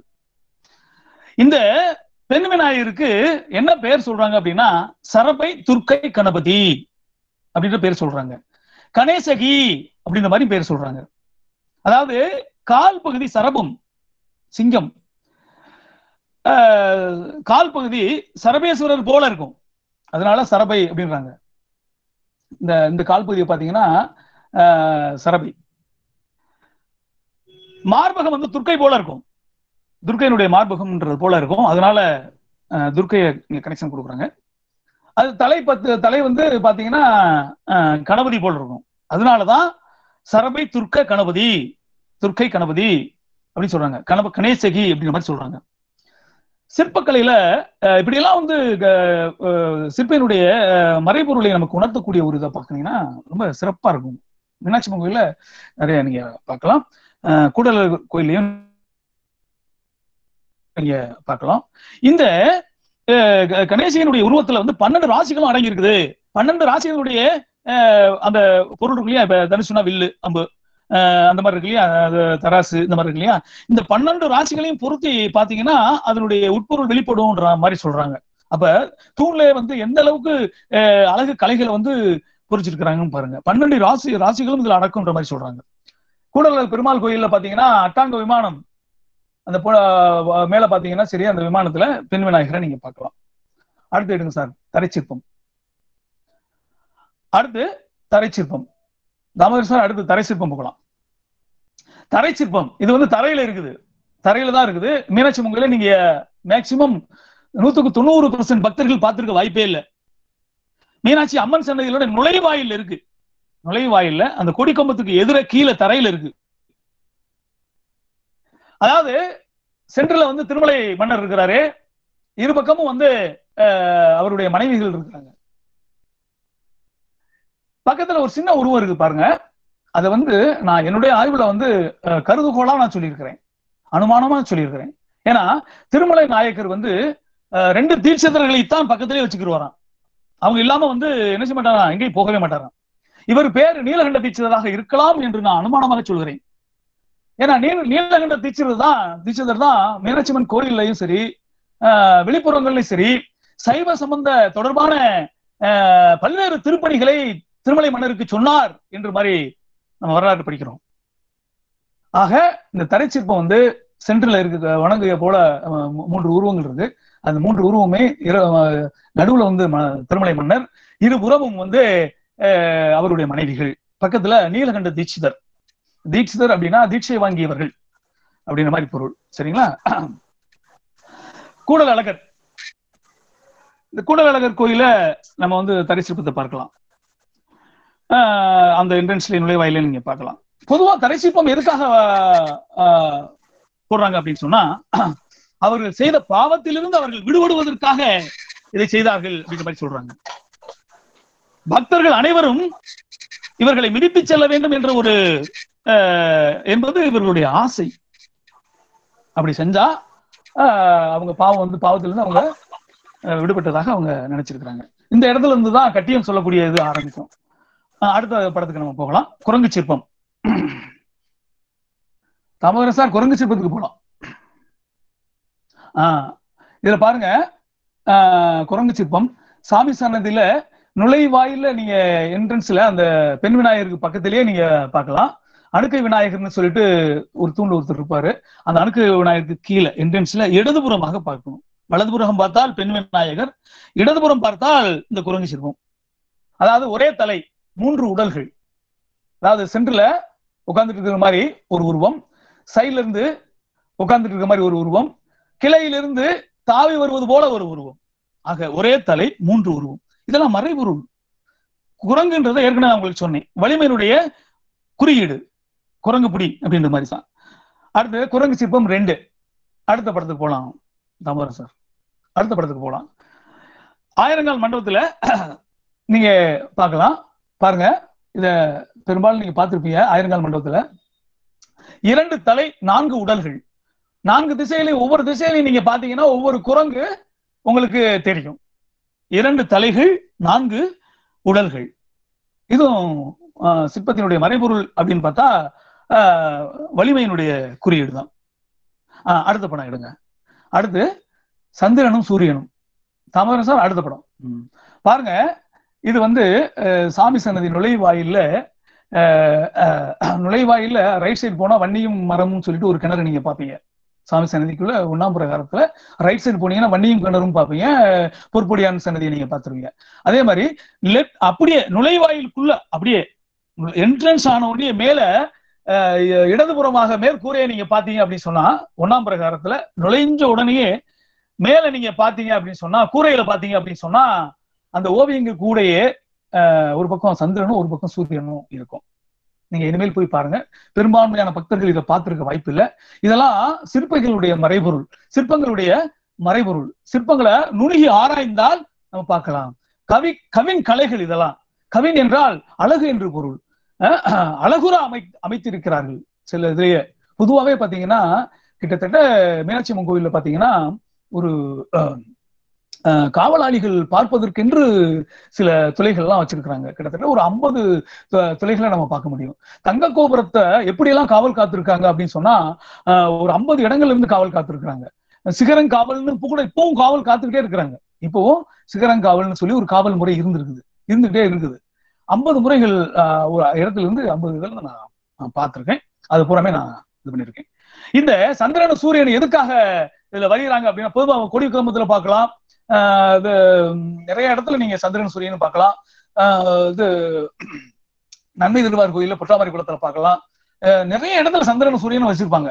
இதனுடைய கான்செப்ட் என்னன்னு கேட்டா, நான் வந்து இந்த மண்டபத்தை கட்டுறேன், நான் கட்டின மண்டபம் சந்திரனும் சூரியனும் இருக்கிற வரைக்கும் இருக்கணும்ன்ற கான்செப்ட்.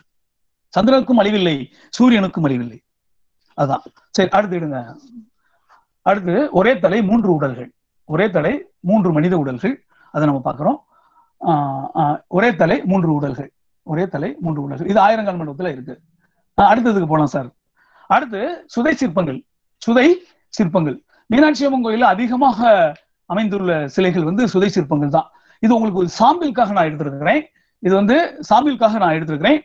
பொதுவா வந்து சிலைக்கும் சுதைக்கும் ஒரு வித்தியாசம் நான் சொல்றேன். சிலை என்பது கல்லுல வடிக்கிறது, செதுக்கி வடிக்கிறது. சுதை என்பது பல்வேறு கலவை பொருள்களால் செஞ்சு ஒட்டுறது. அதுதான் வந்து சுதை சிற்பம். செஞ்சு ஒட்டுறது கூட சுதை சிற்பம். மீனாட்சி அம்மன் கோயில்ல திருமலை மன்னர் காலத்துலதான் அதிகமான சுதை சிற்பங்கள் செஞ்சாரு அப்படின்னு சொல்லி நமக்கு எவிடன்ஸ் கிடைக்குது.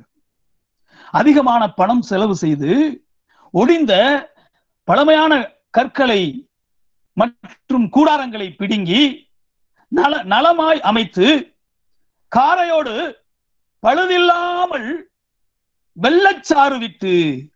பாருங்க, வெள்ளம் நம்ம சாப்பிடுறது மட்டும் தான் பயன்படுத்தணும்னு நினைக்காதீங்க.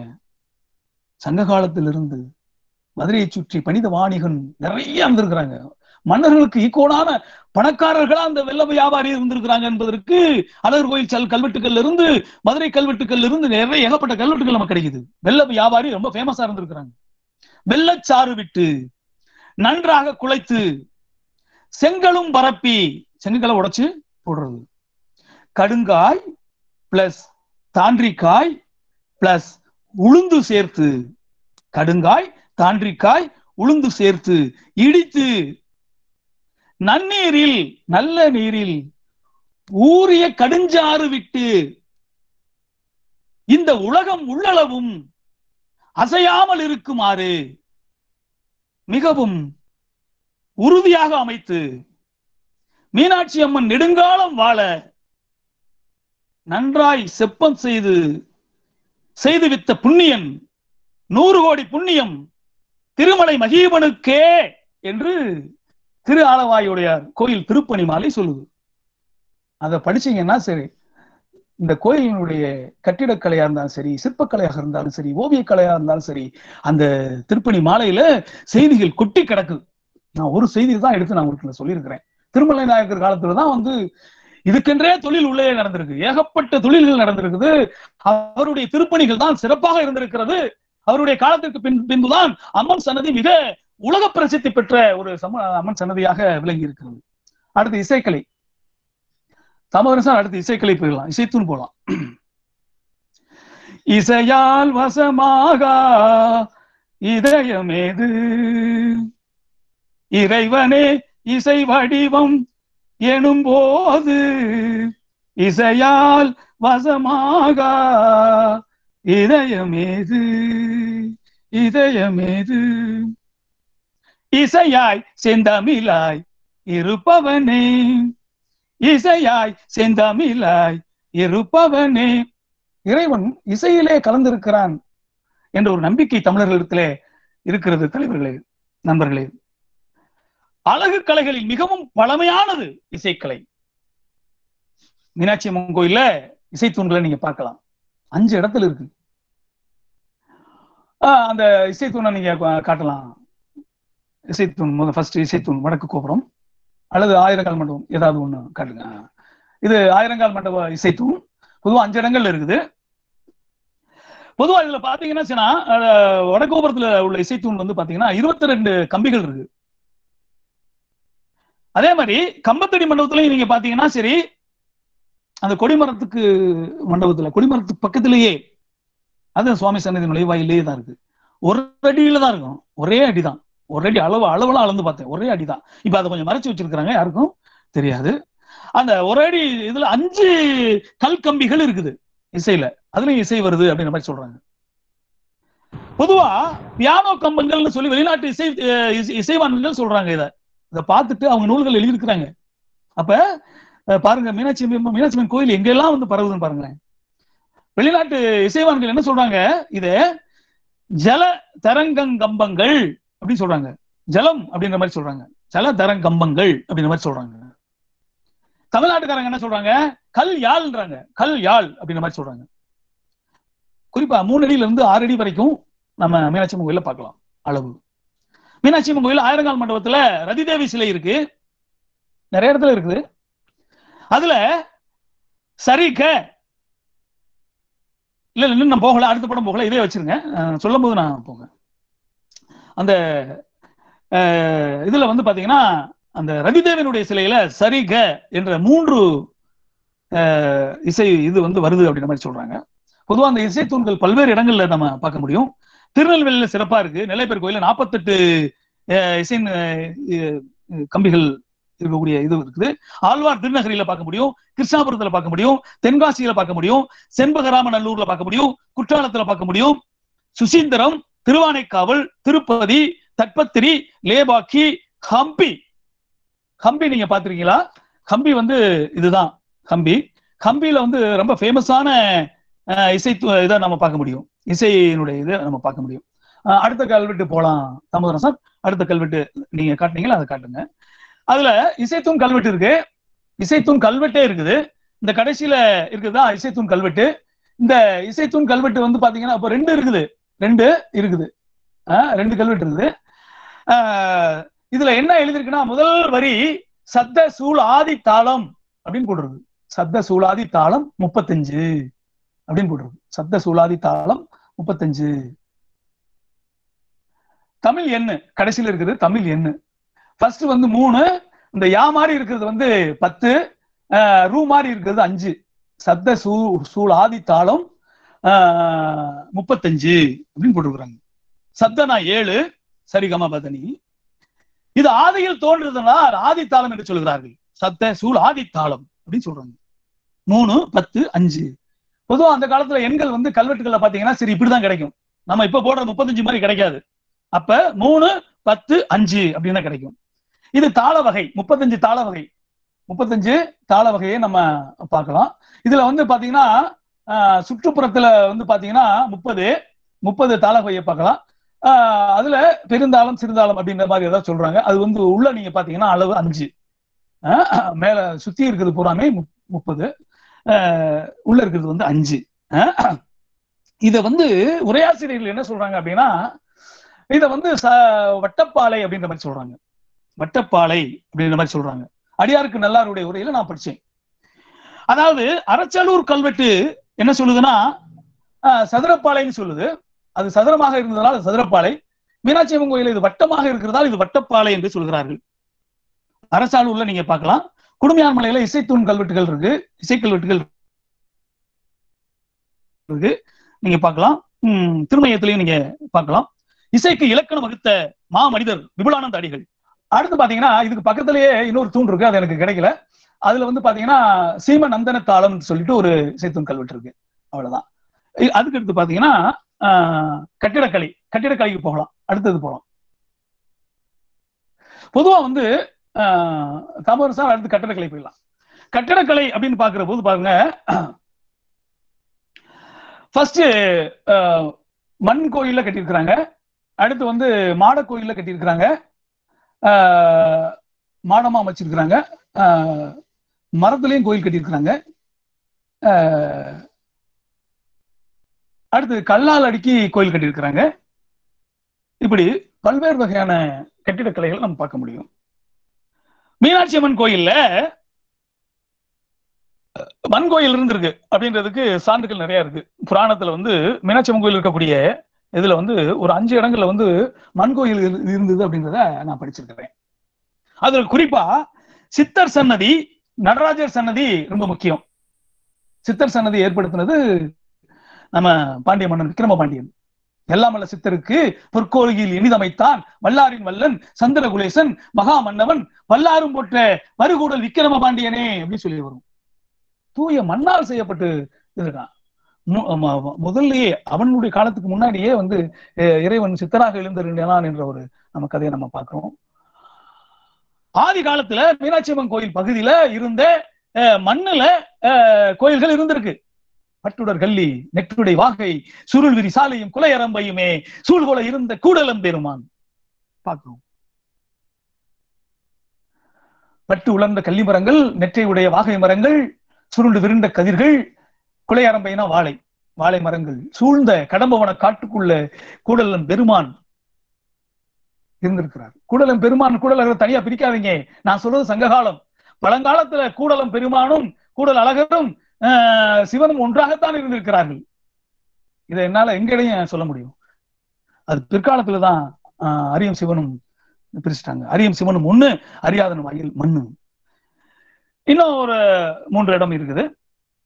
பொதுவா சித்தர் சன்னதி ஞாபகம் வச்சுக்கோங்க, இது மண்ணால் செய்யப்பட்டது, தூய மண்ணால் செய்யப்பட்டது. நடராஜர் சன்னதியும் மண்ணால் செய்யப்பட்டதுன்னு சொல்லி நான் ஒரு நூல்ல படிச்சேன். அடுத்து மரக்கோயில். அந்த சித்தர் சன்னதியை காட்டலாம். ஃபர்ஸ்ட் சித்தர் சன்னதியை காட்டுங்க. இதுதான் சித்தர் சன்னதி. இங்க வந்து பட்டினத்தார் வந்து நின்று பல நாள் நின்று பாடி இருக்கிறாரு. சுக்குநாதா அப்படின்னு சொல்லிட்டு பட்டினத்தார் கரும்பை கொண்டுட்டு பக்கத்துல நின்றுட்டு பாடினாருன்னு சொல்லிட்டு பல இலக்கியங்கள் நமக்கு சொல்லுது. பட்டினத்தார் வந்து உட்கார்ந்து விரும்பி இந்த இடத்துல சாமி கும்பிடுவாராம். அவருடைய இலக்கியங்களை நம்ம பார்க்க முடியும். அடுத்ததை காட்டுங்க. மரக்கோயில். பழைய திருக்கல்யாண மண்டபத்தை பாத்தீங்கன்னா ஃபுல்லா மரக்கோயில் தான் அது. இது நீங்க பாக்குறது வந்து பழைய திருக்கல்யாண மண்டபம். பொதுவா திருக்கல்யாணம் 3 இடத்துல நடந்திருக்கு.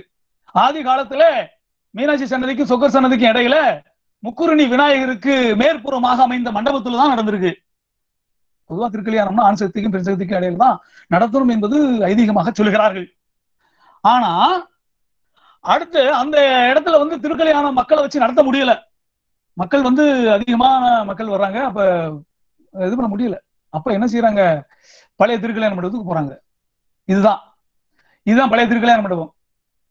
இந்த இடத்துலயும் வச்சு மக்களை வச்சு என்ன செய்ய முடியல, திருக்கல்யாணம் வச்சு பண்ண முடியல. மதுரை மக்கள் இதுக்குள்ள அடைய முடியுமா? அதுவும் திருக்கல்யாணத்தை காண உலகத்திலிருந்து பல்வேறு நாடுகளிலிருந்து வருகிறார்கள். அப்ப மீனாட்சி எவ்வளவு பெருமையானது, சக்தி வாய்ந்த ஒரு தெய்வம், அம்மன் பீடங்கள் தலைமையானவளை உலகத்தையே ஆளக்கூடிய ஒரு மீனாட்சியை, அவளுக்கு திருமணம் நடக்கிற பொழுது பாத்தீங்க அப்படின்னா உலகத்து மக்களை பூரா இதுக்குள்ள வச்சு அடக்க முடியுமா? முடியாது. அப்பதான் என்ன செய்யறாங்க, இப்ப இருக்கிற வடக்காடி வீதிக்கு கொண்டு போறாங்க. ஆக 3 திருக்கல்யாண மேடைகள், நான் அது பத்தியே தனியாவே ஒரு ஆர்டிகல் எழுதியிருக்கிறேன். 3 இப்ப இந்த பழைய திருக்கல்யாணம் மேடையை பாத்தீங்கன்னா சரி, ஃபுல்லா இது வந்து ஃபுல் அண்ட் ஃபுல் பாத்தீங்கன்னா சரி மரத்தால் செய்யப்பட்ட கோயில். இப்ப கேரளாவில பாத்தீங்கன்னா சரி, கேரளாவில எல்லாம் பாத்தீங்கன்னா மரங்கள் நிறைய இருக்கும். மரத்தால் கட்டப்பட்ட கோயில்கள் நிறைய நம்ம பார்க்க முடியும். மீனாட்சி அம்மன் கோயிலே பாத்தீங்கன்னா மேற்கு கோபுரத்துல உயிரோட கடம்ப மரம் இருக்கு. மேற்கு கோபுரத்துக்கு பக்கத்துல பாத்தீங்கன்னா உயிரோட கடம்ப மரத்தையும் நம்ம பார்க்க முடியும். அதே மாதிரி சுவாமி சன்னதிக்குள்ள பாத்தீங்கன்னா சரி, வன்னியும் கிணறும், வன்னி மரமும் கிணறும் அந்த இடத்துலதான் பழைய சன்னதி இருந்ததாக சொல்கிறார்கள். அதே பாத்தீங்கன்னா துர்க்க சன்னதிக்கு எதிர்த்தாப்புல பாத்தீங்கன்னா 1ஆம் பிரகாரத்துல பழைய மரம் இன்னும் இருக்கும். ஆக மரத்தால் அமைந்த கோயில்கள் இருந்திருக்கு நிறைய. பொதுவா வந்து பழங்கோயில்கள் பூராமே இயற்கை சீற்றத்தால் அழிஞ்சிருச்சு அல்லது போர்களால அழிஞ்சிருக்கு. ஒரு நாட்டுப்புற பாடல் நான் படிச்சேன். பரகிரி வந்தான் தமுக்கு அடிச்சான், 28 கோபுரமும் இழுத்து அடிச்சான். அப்படின்னா இதுக்கு என்ன பொருள்? பரகிரி இஸ்லாமியர்கள் வந்தார்கள், தமுக்கு அடிச்சு போர் செஞ்சாங்களாம். மீனாட்சி அம்மன் கோயில் பகுதியில் இருக்கிற 28 கோபுரத்தை இழுத்து அடிச்சாங்களாம். அதனாலதான் நான் உங்களுக்கு ஒரு பாடல நான் சொன்னேன். நான் சுதை சிற்பங்கள் செய்யறதுக்கு திருமலை மன்னர் காலத்துல ஒடிந்த பழங்கற்கள் பிடுங்கி அப்படின்னு சொல்லி வருது. ஆக பழமையான கற்கள் இருந்திருக்குது, அதை ஒடிஞ்சிருக்கிறாங்கன்ற மாதிரி முஸ்லிம்களுடைய படையெடுப்புல அது நடந்திருக்கு. அதைத்தான் சொல்றாங்க சுவாமி சன்னதியில நம்ம பார்க்கலாம். அம்மன் சன்னதிய தங்க கோபுரத்துல மேல பாத்தீங்கன்னா சரி, ஏன்னா முதல்ல மொத்தத்துக்கு 28 கோபுரம் இருந்திருக்கு. இப்பவும் பல பேர் பல விதமா சொல்லுவாங்க. அன்னைக்கு கூட என்னுடைய மாணவன் வந்து கோபுரங்களை பத்தி சொன்னா ரொம்ப மகிழ்ச்சியா இருந்துச்சு. அழகுவேல்னு சொல்லி, ஏன்னா அழகு கலைகளை சொல்லி அருமையா சொன்னா. என்னுடைய மாணவன் தான். நான்காம் தமிழ்ச்சங்கத்துல திறமையான மாணவர்கள்லாம் நாங்க வெளியே கொண்டு வரோம் அப்படின்றதுக்கு அழகுவேல் ஒரு உதாரணம், அதிவீர பாண்டியன் ஒரு உதாரணம். ரொம்ப சந்தோஷமா இருக்கு. அந்த அம்மன் கோபுரத்துக்கு மேலையும் தங்க கோபுரம் இருக்கு, சுவாமி சன்னதிக்கு மேலையும் நம்ம தங்க கோபுரம் பார்த்தோம். அதுக்கு மேல பாத்தீங்கன்னா சரி மரத்தால் செய்யப்பட்டதுதான். மரத்துக்கு மேலதான் தங்க உலோகம் வச்சு அடிச்சிருக்கிறாங்க, பஞ்ச உலோகம் சேர்ந்து அடிச்சிருக்கிறாங்க. ஆக மரத்தால் செய்யப்பட்டது. ஆதி காலத்துல கோயில்கள் மரத்தால் செய்யப்பட்டது என்பதற்கு இதை விட சான்றுகள் நம்ம சொல்ல முடியாது. மரக்கட்டிடங்கள் எளிதில தீப்பற்றி கொள்ளும். அதனால்தான் செங்கலிலாலும் சுண்ணாம்பினாலும் கட்டிடங்கள் பிற்காலத்துல கட்ட ஆரம்பிச்சிட்டாங்க. அடுத்து மாடக்கோயில் எடுங்க சார். சரி, சரி மாடக்கோயில். அடுத்த படம் எடுங்க சார். மாடக்கோயில் இது வந்து மன்னிக்கணும் எல்லாருக்கும், ஏன்னா மீனாட்சி அம்மன் கோயில்ல மாடக்கோயில் இருந்தது. இப்ப கிட்டத்தட்ட 100ல ஒரு 20% பகுதியில் தான் கோயில் இருக்கு. மதுரை நகரமே இப்ப இருக்கிற மதுரை சிட்டிக்குள்ளேயே அந்த மீனாட்சி அம்மனுடைய கோயில் இருந்தது என்பதற்கு பல சான்றுகள் இருக்கு. திருமலை மன்னர் கோட்டை கட்டுவதற்கு முன்பாகவே கோயில்கள் மதுரை பகுதியில் பூராமே ஆத்துல இருந்து ஃபுல்லா இருந்திருக்குன்றதுக்கு சிலப்பதிகாரத்துல சான்று இருக்கு.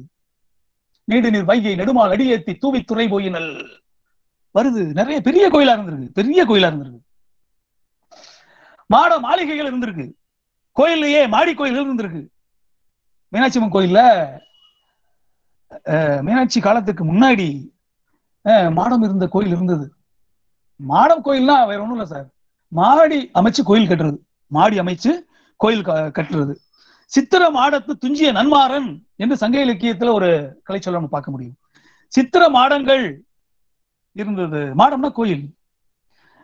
நான் என்ன எழுதியிருக்கிறேன் என்னுடைய ஆர்டிக்கல்ல, மதுரையில மீனாட்சி அம்மன் கோயிலுக்கு எய்தாப்புல சித்திரகார தெரு என்று ஒரு தெரு இருக்கிறது. அங்கே சித்திர வேலைகள் செய்யக்கூடிய மனிதர்கள் வாழ்ந்தார்கள். அந்த பகுதி ஆரம்ப காலத்துல அந்த சிற்ப கலைக்கூடம் இருந்திருக்கு. இப்போ 1000 கால் மண்டபத்தை சிற்ப கலைக்கூடம் தான் சொல்லுவாங்க. அந்த சித்திரகார தெருவுல தான் பாண்டியர் காலத்துல அந்த கோயில் அமைப்பு இருந்திருக்கணும் அப்படின்னு நான் சொல்றேன். மாட கோயில் மாடி போல் அமைந்த கோயில், மாடி போல் அமைந்த கோயில். இப்ப கூடலக பெருமாள் பாத்தீங்கன்னா சரி 3 மாடி. அடியில நீங்க போய் பாத்தீங்கன்னா சரி மூலவர்கிட்ட போய் பாத்தீங்கன்னா அமர்ந்த நிலையில் இருப்பார். சங்க காலத்துல அமர்ந்த நிலையில் மட்டும்தான் கூடலகர் இருந்தார். வானார் எழிலி மலைவளம் நந்த தேனார் சிமைய மலையின் இழி தந்து ஆனா மருந்தாகும் தீநீர் மலிதுரை மேய இருந்தையூர் அமர்ந்த செல்வ பரிபாடல் வரும். ஆக சங்க காலத்துல இருந்தையூர் கிராமத்துல கூடலகர் அமர்ந்துதான் இருந்திருக்கிறார். பிற்காலத்துல சென்றுல ஒரு தட்டுல கோயில் கட்டியிருக்கிறாங்க, நின்ற நிலை. அதுக்கு மேல இப்ப நீங்க பாக்குறது 3ஆம் மாடி கிடந்த நிலை. இது போல மீனாட்சி அம்மன் கோயில் பகுதியிலும் சித்திரகார தெரு பகுதியிலும் சித்திர மாடம் என்று ஒரு மாடம் இருந்திருக்கிறது. சங்க இலக்கிய சான்றுகள் நமக்கு நம்ம சொல்ல முடியும். சிலப்பதிகாரத்திலையும் அதை நம்ம பார்க்க முடியும். சரிங்களா? அடுத்த படம் எடுங்க சார். இதான் மாடக்கோயில். மாடக்கோயில் மீனாட்சி அம்மன் கோயில் பகுதியில் அழிஞ்சிருக்கு. அடுத்த படம் எடுங்க சார். இது பாருங்க, இந்த சிவலிங்கத்தை நீங்க இப்போதைக்கு பார்க்க வேணாம். ஏற்கனவே உங்களுக்கு இப்ப கற்கோயில புகைப்படம் எடுக்க முடியல உள்ள போய், அப்படி ஒரு சூழல். இதை நான் பல இதுல எடுத்தது. பாருங்க, பின்னாடி பாத்தீங்கன்னா கருங்கற்களை அடுக்கி கட்டக்கூடிய கோயில் தான் கற்கோயில். கருங்கற்களை வைத்து கட்டக்கூடிய கோயில் தான் கற்றளி அப்படின்னு சொல்றாங்க. பொதுவா 2ஆம் நரசிம்மவர்மன் தான் அதை ஏற்படுத்தினான்னு சொல்றாங்க. முதல்ல 2ஆம் நரசிம்மவர்மன், அவனுக்கு ராஜசிம்மன் ஒரு பட்டம் இருக்கு. அவன் தான் இயற்கை சீற்றத்தால் மண்ணாலும் மரத்தாலும் கட்டிய கோயில்கள் அழிஞ்சிருது. அப்ப இயற்கை சீற்றங்கள் இருந்து நம்ம காப்பாத்துற மாதிரி கோயில் கட்டணும்னு சொல்லிட்டு இந்த 2ஆம் நரசிம்மவர்மன் தான் கற்றளி கோயில்களை ஏற்படுத்துகிறான். கல்லால் அடுக்கி வைத்து கட்டக்கூடிய கோயில்களை கட்டுகிறான். கிபி 7ஆம் நூற்றாண்டுல சொல்றாங்க. அதற்கு மீனாட்சி அம்மன் கோயில் கற்றளி வகை கோயிலே, கற்றளி வகையிலே கட்டப்பட்ட கோயிலே என்பதற்கு நமக்கு சான்றுகள் நிறைய இடத்துல இருக்கு. வீடல் ஆள வாயிலாய் விழுமியர்கால் நின்களல் பாடல் ஆள வாயிலாய் பரவ நின்ற வன்மனே காடல் ஆள வாயிலாய் கபாலி நீல் கடிமதில், கபாலி நீல் கடிமதில் அப்படின்னா பெரிய நீண்ட சுவர்கள், கல்லால் அடுக்கப்பட்ட அடுக்கு வைக்கப்பட்ட சுவர்கள், கோயில்கள், கற்றளி கோயில்கள். கூடல் ஆள வாயிலாய் குழாயதன்ன கொள்கையே சம்பந்தருடைய தேவாரத்துல நம்ம பார்க்க முடியும். அடுத்து பாருங்க, அடுத்து காட்டுங்க, அடுத்த படம். அடுத்து கோஷ்ட பஞ்சரம் அல்லது சரி கும்ப பஞ்சரம். கும்பம்னா கீழே பாருங்க குடம் போல இருக்கும். அதாவது குடத்தை தலையில வச்சு விருந்தினர்களை வரவேற்பது தமிழருடைய பண்பாடு கலாச்சாரம். இது வடதிசையிலும் உண்டு, தென் திசையிலும் உண்டு. இந்திய நாட்டு கலாச்சாரங்கள்ல கும்பத்தை வைத்து தலையில் வரவேற்பது என்பது பழைய நம் மரபு.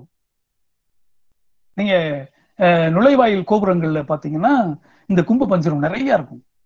கும்ப பஞ்சரம் கீழே பாத்தீங்கன்னா, அடியில பாத்தீங்கன்னா சரி குடம் போடவும், மேல பாருங்க குடம், அந்த குடத்துல அந்த நூல்லாம் பாருங்க.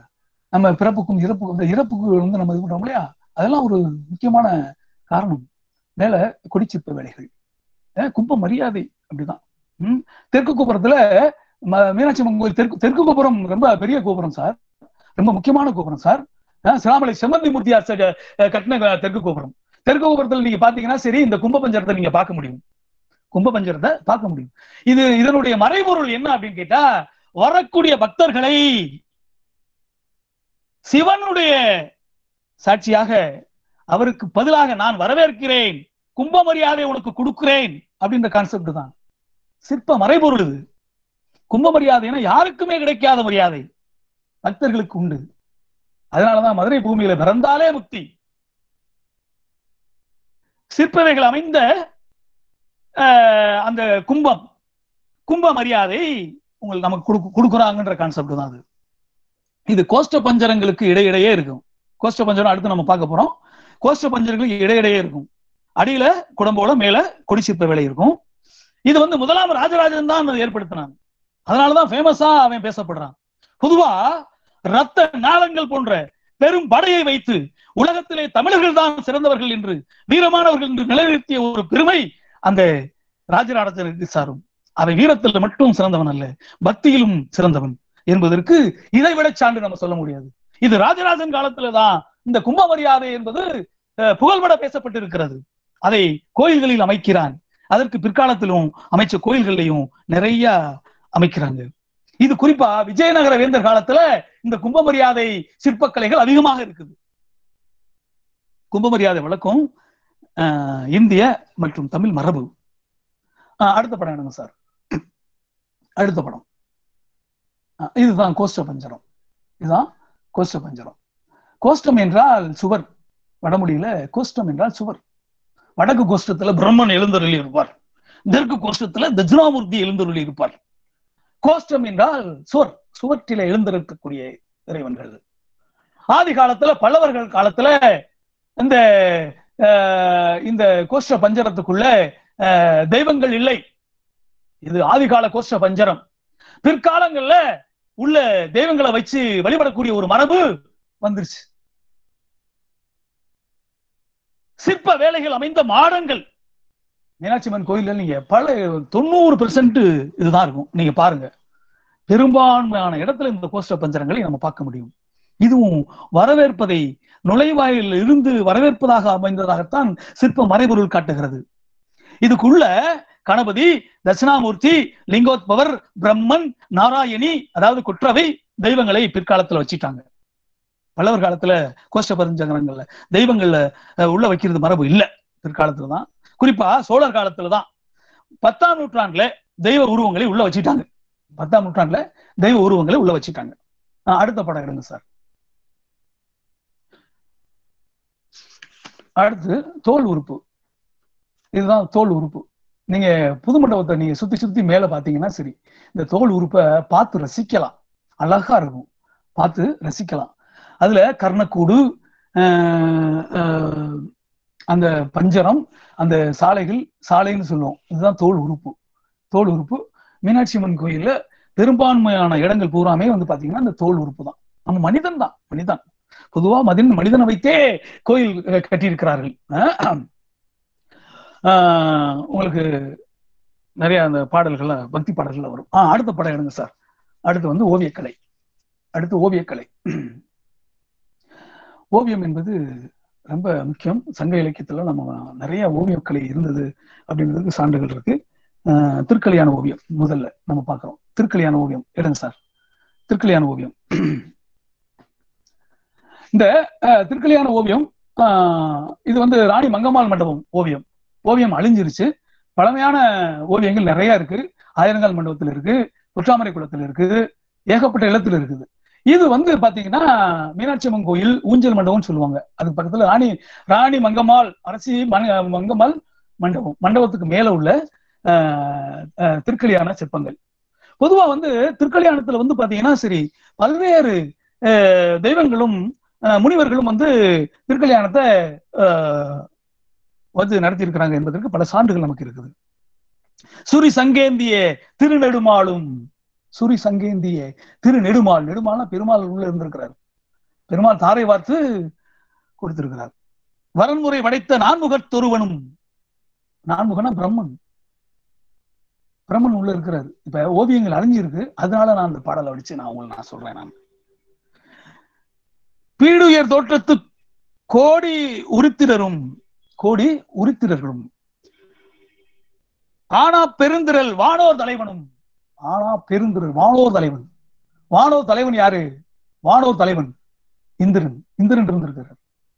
பொதுவாகவே வந்து பாத்தீங்கன்னா சரி, மீனாட்சி அம்மன் கோயில் சிற்பங்களையும் ஓவியங்களையும் அந்த கேரளத்து தொழிலாளிகளுடைய சிற்பங்கள் கொட்டி கிடக்கு. அந்த சிற்ப நுணுக்கங்கள் கொட்டி கிடக்கு. கேரள பகுதி மக்கள் அப்ப வந்து தமிழ்நாட்டில் தான் இருந்திருக்காங்க. ஒரு சிற்ப ஆசாரி கூட மீனாட்சி அம்மன் கோயில்ல ஒரு சிற்ப ஆசாரி பணிபுரிந்து நிரந்தரமாக பணிபுரிந்திருக்கிறான் என்பதற்கு கல்வெட்டுகள்ல நான் சான்றுகள் நான் பார்த்தேன். நான் சேரர்கள் வந்து பாத்தீங்கன்னா வானத்திலிருந்து வந்தவங்கன்னு சொல்லுவாங்க. சோழர்களை பாத்தீங்க அப்படின்னு சொன்னா சூரியன்ல இருந்து தோன்றுறாங்கன்னு சொல்லுவாங்க. பாண்டியர்கள்ல நீங்க பாத்தீங்கன்னா சந்திரன்ல இருந்து வந்தாங்கன்னு சொல்லுவாங்க. அதனால இந்த இடத்துல நான் வந்து சேரர்களுடைய கலை நுணுக்கங்கள் மீனாட்சி அம்மன் கோயில்ல கொட்டி கிடக்கு. கல்வெட்டுக்கள் அதற்கு நமக்கு சான்றாக சொல்லுது. நான் என்னுடைய கல்வெட்டு ஆய்வு அறிக்கையில நான் நிறைய சொல்லியிருக்கிறேன். நான் அதனாலதான் சொல்றேன். நான் ஆனா பெருந்திரல் வானோர் தலைவன் யாரு? சேரர்கள் வந்து வானத்திலிருந்து வந்தாங்கன்னு சொல்லுவாங்க. நான் சேரர்களை முதன்மைப்படுத்தி சொல்லவில்லை. ஆய்வு என்பது ரிலே ரேஸ். எனக்கு கிடைச்ச ஆய்வுகளை நான் வந்து எனக்கு கிடைச்ச சான்றுகளை வச்சு நான் சொல்றேன். நான் அதுக்காக மதுரை பகுதி சாதாரணமானது இல்லை. இங்க பிறந்தாலே முக்தி. வம்பர் இயக்கர் தாம் பன்னிரு வரும் இயக்கிகள்னு சொல்லுவாங்க. சந்திரன் ஒருவனும் செந்தி கடவுள் சந்திரன் வருணனும் வாயுவும் உள்ள இருக்கிறாங்க. 8 நாகங்கள் இருக்கு. அட்ட வசுக்களும், அட்டம்னா 8 அட்ட வசுக்கள், 3 கோடி ஆன்ற முனிவர்கள் இருக்கிறாங்க. வசிட்டனும் கபிலனும் அகத்தியதானும் நாரதனும் இருந்து மீனாட்சி திருக்கல்யாணம் நடந்ததாக சொல்றாங்க. இதுல ராணி மங்கம்மாள் காலத்துல இது இருந்ததுனால ராணி மங்கம்மாள் சிலையும் இதுல வைக்கப்பட்டிருக்கு. இங்க எல்லாத்துக்கும் ஒரு குறிப்பை நான் இங்க முன் வைக்கிறேன். கல்வெட்டுகள்ல வந்து பாத்தீங்கன்னா எல்லா இடத்துலயும் தலவாய் ராமப்பையர்னு இந்த இடத்துல பதிவு பண்ணியிருக்கிறாங்க. தலவாய் ராமப்பையர் கிடையாது. மேல ஓவியத்திலையும் இருப்பாரு, கீழே சிலையாவும் இருப்பாரு. தலவாய் ராமப்பையர்னு பதிவு பண்ணியிருக்கிறாங்க. நிறைய இடத்துல சொல்றாங்க கிடையாது. நரசப்பையர் ராணி மங்கம்மாள் காலத்துல நரசப்பையர் தான் தலவாய்னா படை தளபதி. ராமப்பையன் அம்மானையில நீங்க பார்க்கலாம். ஆனா இங்க இருக்கிறது ராமப்பையன் கிடையாது, நரசப்பையர். திருக்கல்யாணம் இப்படி நடந்திருக்குது. அடுத்த படம் எடுங்க. இது ஓவியம் நிறைய இடத்துல இருக்கு மீனாட்சி அம்மன் கோயில்ல. அடுத்த ஓவியம் எடுங்க. இது வந்து பாத்தீங்கன்னா பூகோளம்னா பூமி கோளம். பூமியில இருக்கக்கூடிய அண்ட சராசரங்கள் பூராமே வரைபடமாக ஓவியமாக வரைஞ்சிருக்கிறான் அப்படின்னு சொன்னா அப்ப தமிழன் எவ்வளவு சிறப்பானவன் பாரு. மருத்துவமா இருக்கு, அறிவியலா இருக்கு. நீங்க சிலப்பதிகாரத்தை எடுத்து பார்த்தீங்கன்னா சரி, கொட்டி கிடக்கு. தமிழன் வந்து மிகப்பெரிய அறிவாளி என்பதற்கு சான்று நிறைய இருக்கு. இப்ப பூமி கோளத்துல உள்ள இருக்கிறது பூராமே சொல்லி உங்களுக்கு விளக்குறதுக்கு இப்ப டைம் இல்ல, முடிக்கிற டயத்துல இருக்கிறேன். அடுத்த படம் எடுங்க. இதுல பூகோளம்னா பூமி கோளம். அடுத்து ககோளம். அடுத்த படம் எடுங்க. ககோளம். இது வந்து ககோளம்னா வானியல். வான்ல என்னென்ன இருக்கு, வானத்துல என்னென்ன இருக்குன்றத கண்டுபிடிச்சு வரைபடமா ஓவியமா சொல்றான்னா தமிழன் எத்தகைய சிறப்பு வாய்ந்தவன் என்று பாருங்க. அடுத்து பாருங்க, திருவிளையாடல் காட்சிகள் படம் எடுங்க. ஏன்னா நம்ம தனியா சொன்னோம்னா இது ஒரு தனியா வானியல் கோளங்களே அறிவியலாவே போகும். சிற்ப விஞ்ஞானம் சொல்லிட்டு ஒரு சொற்பொழிவு நான் கொடுக்கலாம்னு நினைக்கிறேன். அதுவுமே என்னுடைய மாண்புமிகு மாணவன் அதிபரபாண்டியன் வாய்ப்பு கொடுத்தான்னா மீனாட்சி அம்மன் கோயில் இருக்கிற அறிவியல் சிற்ப இதில் நம்ம நல்லா சொல்லலாம், சிறப்பா சொல்லலாம். இது திருவிளையாடல் காட்சிகள், மீனாட்சி தோன்றுகிற புராணம். இப்படி ஒவ்வொரு புராணம் 64 திருவிளையாடலும் நீங்க பார்க்கலாம். பழைய திருக்கல்யாண மண்டபத்துல ஓவியமாக இருக்குது. எனவே மதுரை நண்பர்கள் முடிச்சுக்கலாமா? அதிபர பாண்டியன். எனவே மதுரை அன்பர்கள் மீனாட்சி அம்மன் கோயிலை வணங்கி அருள் பெறுமாறு கேட்டுக்கொண்டு வாழ்த்துக்கள், பல நூறு வாழ்க நீங்கள் பொலிவோடு என்று சொல்லிக்கொண்டு, வாழ்க்கை என்பது ஒரு பயணம். அதிலே நாம் தோன்றிய இடங்களோ விதங்களோ பல பல உதயம். நமக்கென்று சில பாதைகள் இருக்கிறது. அதிலே மலர்களும் முட்களும் மலர்ந்திருக்கின்றன. அண்ணன் இருவர் எனக்கு அன்பு தருவர். மலர்கள் 2 என் மடியில் தவள, கவலையை மறக்க கவிதைகள் எழுதுவேன். இதுவரை சொல்லியது என் தலையெழுத்தின் சுருக்கம். இத்துடன் முடிக்கிறேன். வணக்கம்.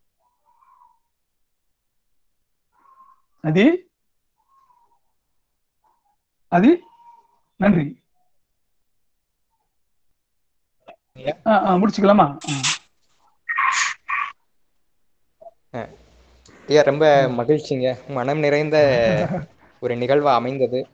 சரிங்க சரிங்க. நீங்க கேட்டீங்க இன்னொரு சிற்பக்கலையை பத்தி சொல்றதுக்கு வாய்ப்பு கிடைக்கும்னா, ஏன்னா இன்னைக்கு வந்து கிட்டத்தட்ட 150க்கும் மேற்பட்ட நண்பர்கள் வந்து இணைஞ்சுக்கிட்டே இருக்காங்க. நிறைய பேர் வந்து இணைப்பிச்ச கனால் இணைய முடியலன்னு எனக்கு தொடர்ச்சியா இது பண்ணிட்டு இருக்காங்க. இன்னைக்கு பங்கேற்பாளருடைய அதிகபட்ச எண்ணிக்கையும் முடிஞ்சதுங்கய்யா. நானே வெளியில போயிட்டு திரும்ப வர்றது மாதிரி சூழல் ஏற்பட்டது. நானே இணைய முடியல. அந்த அளவிற்கு வந்து இன்றைய நிகழ்வு சிறப்பா அமைஞ்சது. இன்னைக்கு வேண்டுமானாலும் எப்ப சொல்றாங்களோ அப்ப அந்த நிகழ்வை வந்து நாங்க ஏற்பாடு செய்யறதுக்கு உண்மையிலேயே மிக மகிழ்ச்சியோட இருக்கோம். ஆனா இன்னொரு செய்தியை வந்து உங்களுடைய அனுமதியோட இந்த இடத்துல நான் வைக்கணுங்க. ஏன்னா மீனாட்சி அம்மன் கோயில்ல பல்வேறு தகவல்கள், இன்றைக்கு புதிதான தகவல்கள் அப்படின்னு பல்வேறு நண்பர்கள் வந்து அரட்டை பகுதியில பல்வேறு பேராசிரியர்கள் உட்பட பகிர்ந்து கொண்டே வந்தாங்கய்யா. இதுல எனக்கு 2ஆம் ஆண்டு பாடம் எடுக்கும் போது உங்களுடைய அந்த மீனாட்சி அம்மன் கோயிலை பத்தின ஒரு சின்ன புத்தகம், அதுல வந்து இதுவரைக்கும் எந்த ஒரு ஆசிரியர்கள் சொல்லாத பொதுவான தகவல்களை காட்டிலும் அதுல மீனாட்சி அம்மன் கோயில் இதுவரைக்கும் அறியப்படாத தகவல்களை மட்டும் கொண்டு ஒரு புத்தகம் இருந்துச்சுங்கய்யா. அந்த புத்தகம் வந்து இப்ப நம்ம நிகழ்ச்சியில கலந்துகிட்டவங்களுக்கும் மற்றவங்களுக்கும் கிடைச்சா வந்து அருமையா இருக்கும் அப்படின்றது என்னுடைய ஒரு வேண்டுகோள்ங்கய்யா. அந்த புத்தகம் வந்து அனைவருக்கும் நம்ம வந்து விலைக்கு கொடுக்க முடியுமாங்கய்யா? மறுபடி அவங்க அத்திரத்துல போய் இது பண்ணி நம்ம கல்லூரி சேர்த்து அனுமதி வாங்கி, ஏன்னா நூல் வெளியிடுறது அவங்ககிட்ட அனுமதி வாங்கி செய்யணும்னு இருக்கிறேன் நான். பொதுவா மதுரை நூலே வந்து இதுவே வந்து அடுத்த எடிஷன் கிடையாது.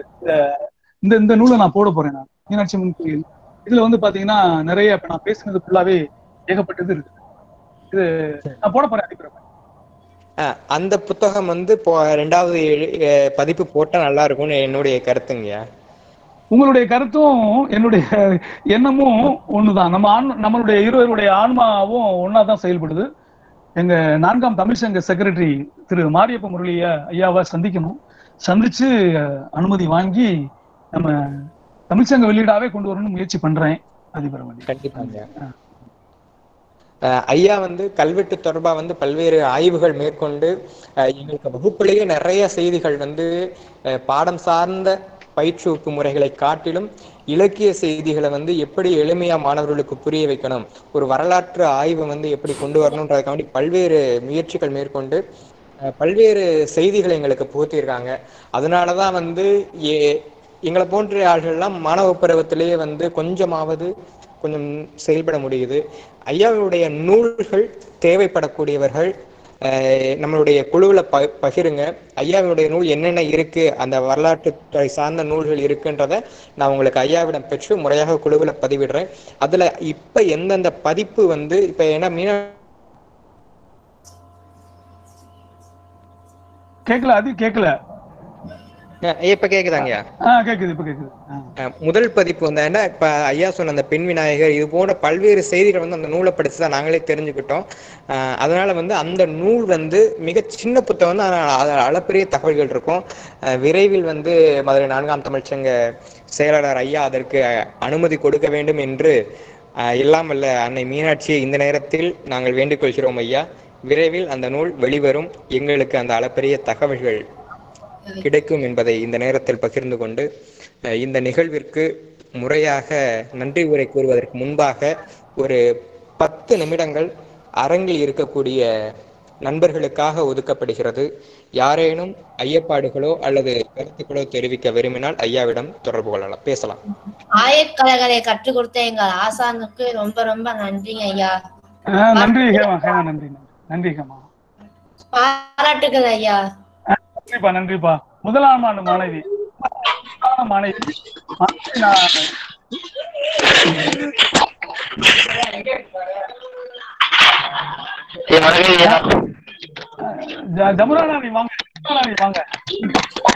வணக்கம் மருமகம். ரொம்ப நல்ல ஆழமான உரை. இன்னைக்கு கேட்டது வந்து ரொம்ப பாக்கியம். மீனாட்சி அம்மன் கோவிலை பத்தி நல்ல தெளிவான, நான் நிறைய நோட்ஸ் எடுத்து வச்சிருக்கேன். நல்லா பேசுனீங்க. தொடர்ந்து நீங்க பேசணும்னு இந்த குழு பைந்தமிழ் இலக்கிய பேரவை வந்து நான் கேட்டுக்கிறேன். வேற தலைப்புகள்ல நீங்க பேசுனீங்கன்னா நல்ல பயனுள்ளதா இருக்கும். ரொம்ப நன்றி. கண்டிப்பா பேசுறேன். வணக்கம். கமலேஷ் பேசுறேன். கமலேஷ் திவ்யா சொல்லு. மதுரையின் சிற்பக்கலை எல்லாம் சொன்னது நேரடியா பார்த்த மாதிரியே சூப்பரா இருந்துச்சு சார். ரொம்ப மகிழ்ச்சி. சொன்னதுல சிறப்பா இருந்துச்சு சார். நன்றி சார். ரொம்ப நன்றி. புத்தகம் கிடைச்சா நாங்களும் படிப்போம் சார். கண்டிப்பா நூல் வெளியிடுறேன், படிங்க. ஐயா வணக்கம் ஐயா. வாங்க, யார் வரீங்க? உங்களை உரை அருமையா இருந்துச்சு, வாழ்த்துக்கள் ஐயா. ரொம்ப நன்றிங்க, ரொம்ப நன்றிங்க. நன்றியா, நன்றி ஐயா. வணக்கங்க. சொல்லுங்க சொல்லுங்க. பொள்ளாச்சியில இருந்து ஜோதி பேசுறேங்கய்யா. இன்னைக்கு மதுரை நம்ம சுத்தி பார்த்த மாதிரியே இருந்தது. நான் 6 வயசுல ஒரு இடம் போயிருக்கேன் மதுரைக்கு. அதுக்கப்புறம் மதுரை அவ்வளவு டீப்பா போகணும் டெம்பிளுக்கு.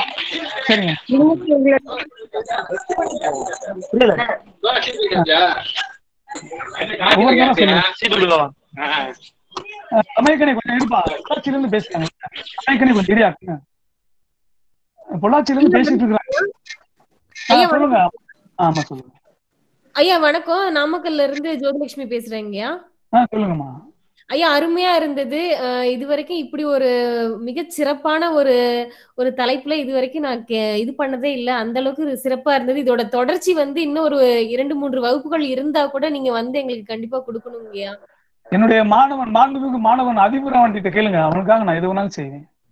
கண்டிப்பா தினந்தோறும் பேசினா கூட தெரிஞ்சுக்கணுங்கய்யா. நாங்க அவ்வளவு ஆர்வமா இருக்கோம், அவ்வளவு அருமையா இருக்குது, சொல்றதுக்கு வார்த்தையே இல்ல. ரொம்ப ரொம்ப நன்றிங்கய்யா. சரி, ரைட். அடுத்த நன்றி ஐயா. வணக்கம் ஐயா. வடலூர்ல இருந்து செந்தில்குமார் பேசுறேங்க. சொல்லுங்க செந்தில்குமார் சார்.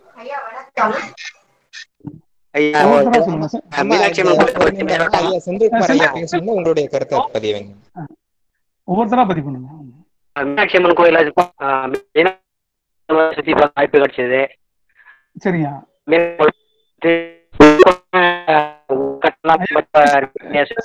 கேட்கலையா? சரி, பேசுங்க. அந்த மீனாட்சி அம்மன் கோயில சுத்தி காட்டுற மாதிரி இருக்குங்க.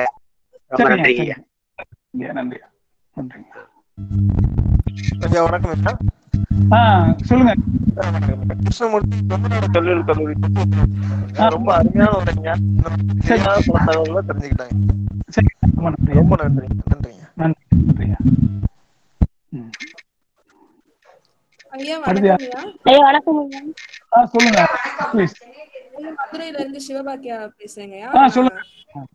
இப்போ நான் பாண்டுரங்கனுடைய அறியப்படாத மதுரைன்னு ஒரு நூல் வாசிச்சுட்டு இருக்கேங்க. நான் ஆக்சுவலா அது வாசிச்சுட்டு இப்போ உங்க உரையை நான் கேட்டது, இன்னமும் மதுரை கோயிலை பத்தி இன்னும் நிறைய அரிய தகவல்கள் நிறைய கிடைச்சதுங்கய்யா. ரொம்ப நன்றி. எங்களுக்கு இந்த உரை இவ்வளவு நேர்த்தியா கொடுத்ததுக்கு ரொம்ப நன்றிங்கய்யா. ரொம்ப நன்றி. நன்றி நன்றி. மகிழ்ச்சி. அவரு அறியப்படாத மதுரை அவரு நமக்கு குரு தான், நூலகர் ஐயா. சமீபத்துல இறந்துட்டாங்க. அவர் என்னுடைய குரு தான். நானும் அவரும் சிம்மக்கல் நூலகரா இருந்தாரு. நிறைய விஷயங்கள் பேசுவோம். நல்லா. ரொம்ப நன்றிங்க. ஆர்வ பெருமாள் ஐயா வாங்க ஐயா. ஐயா சொல்லுங்க.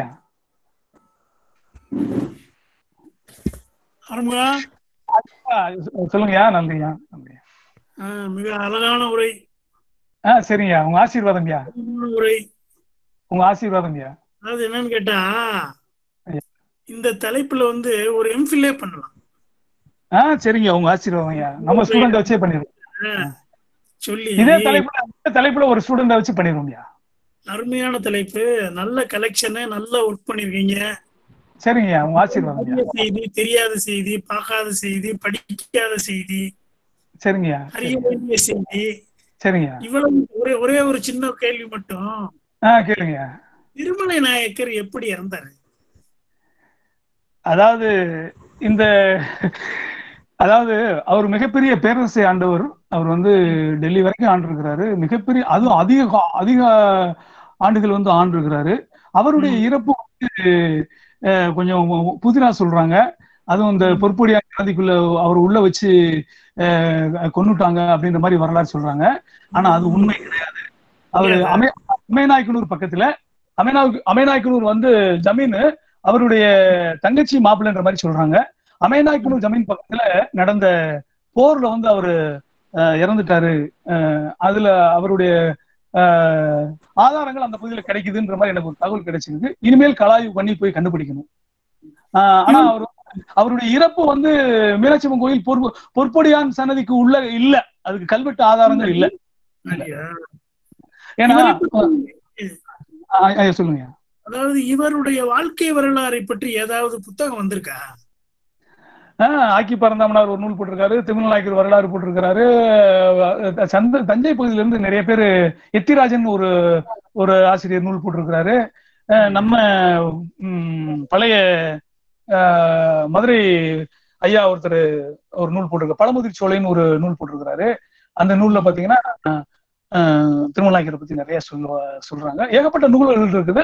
ஆனா அவரை பற்றிய தவறான கணிப்பு நிறைய இருக்குது. ஆனா அது உண்மை கிடையாது. ஏன்னா அவர் கடைசி வரைக்கும், அவர் வாழ்நாள்ல கடைசி வரைக்கும் ஓடி போய் குதிரை மேல ஏறினாரு அப்படின்றதுக்கு நமக்கு சான்றுகள் நிறைய இருக்கு. ஆனா தவறா சில காப்புணர்ச்சியில சில பேர் வந்து தவறா சில சொல்றாங்க. ஆனா அதுக்கு கல்வெட்டு ஆதாரங்கள் இல்ல. அவங்க சொல்றதுக்கு கல்வெட்டு ஆதாரங்கள் இல்ல. அது 120 மனைவிகள்லாம் சொல்றதெல்லாம் வந்து அதெல்லாம் திருச்சி சொல்றாங்க. ஆனா வந்து சீமை பார்த்தல்னு சொல்லி வரலாறுல இருக்கு. ஒவ்வொரு சீமைக்கு இன்ஸ்பெக்ஷன் பாப்பாரு. அங்க ஒரு பெண்மணி அவருக்கு 3 நாளைக்கு சாப்பாடு ஆக்கி போடுவாங்க. அது வந்து கல்வெட்டு செய்திகள்ல இருக்குது. அதை வந்து இவங்க அவருடைய கல்யாணம்னு சொல்லிட்டு 120 மனைவிகள்னு சொல்றாங்க. அதெல்லாம் வந்து கொஞ்சம் திருச்சிட்டாங்க. என்னை பொறுத்த வரைக்கும் முதல் ஆதாரமா கல்வெட்டு ஆதாரத்தை நம்புவேன். இந்த இதுக்கெல்லாம் சான்று இல்லையா? பார்த்த ஒரு இடத்துல போய் வேலை செஞ்ச ஒரு இடத்துல போய் இணைச்சு சொல்றதெல்லாம் வந்து அது வந்து நம்ம ஏத்துக்கிற முடியாதுயா. 2ஆம் நிலை ஆதாரங்களை நம்ம ஏத்துக்கிற முடியாது. கர்ண பரம்பரையா இப்படி வேணாலும் பேசலாம். ஆனா கல்வெட்டு ஆதாரம் கிடையாது.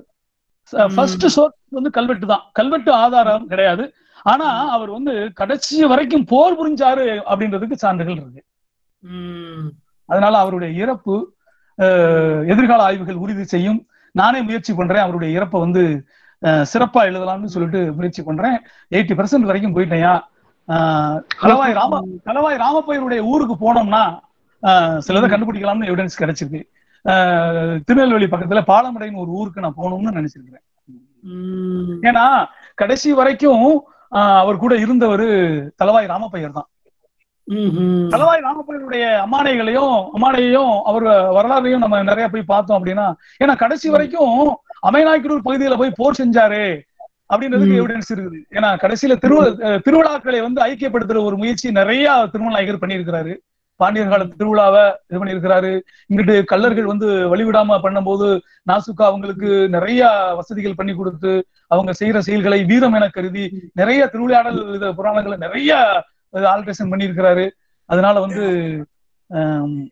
வந்து அவருடைய இறப்பு ஒரு வீரமான ஒரு இறப்பாகத்தான் இருக்கணும்ன்றது என்னுடைய கைப்பாயா. யூடியூப்ல போட்டு விடுங்க. சரிங்க. இன்னொன்னு அந்த பையன் அந்த அதிவீர ராமபாண்டியனா, அதிவீர பாண்டியன் உங்கள் மாணவரை வந்து இதே தளத்துல உங்களுக்கு இன்னொரு வாய்ப்பை தர சொல்லுங்க. சரிங்க சரிங்க சரி. அந்த வாய்ப்புல வந்து எதை பத்தி பேசுனீங்கன்னா நல்லா இருக்கும்னா, சொல்லுங்க. இந்த மீனாட்சி அம்மன் கோயில்ல வந்து தமிழ் மாதங்கள் 12ல சரிங்க எத்தனை மாதங்கள் வந்து அம்மனுக்கு திருவிழா நடக்குது, எத்தனை மாதங்கள் வந்து சொக்கருக்கு திருவிழா நடக்குதுன்றத பிரிச்சு சரிங்க தெளிவான உரை சொன்னீங்கன்னா நல்லா இருக்கு. அதை பற்றிய ஒரு தெளிவான விஷயம் வந்து நிறைய பேருக்கு தெரிஞ்சா பிரயோஜனமா இருக்கும். சரிங்க. என்னுடைய ஸ்டூடெண்ட் தான். இப்ப என்னுடைய வளர்ச்சிக்கு எனக்கு முக்கியமா அமைகிறது என்னுடைய ஸ்டூடெண்ட். நீங்களுமே என்னுடைய ஆசான் போல என்னுடைய முன்னோன். அதனால உங்களுடைய ஆசீர்வாதம் இருக்கும்போது நடக்குங்க.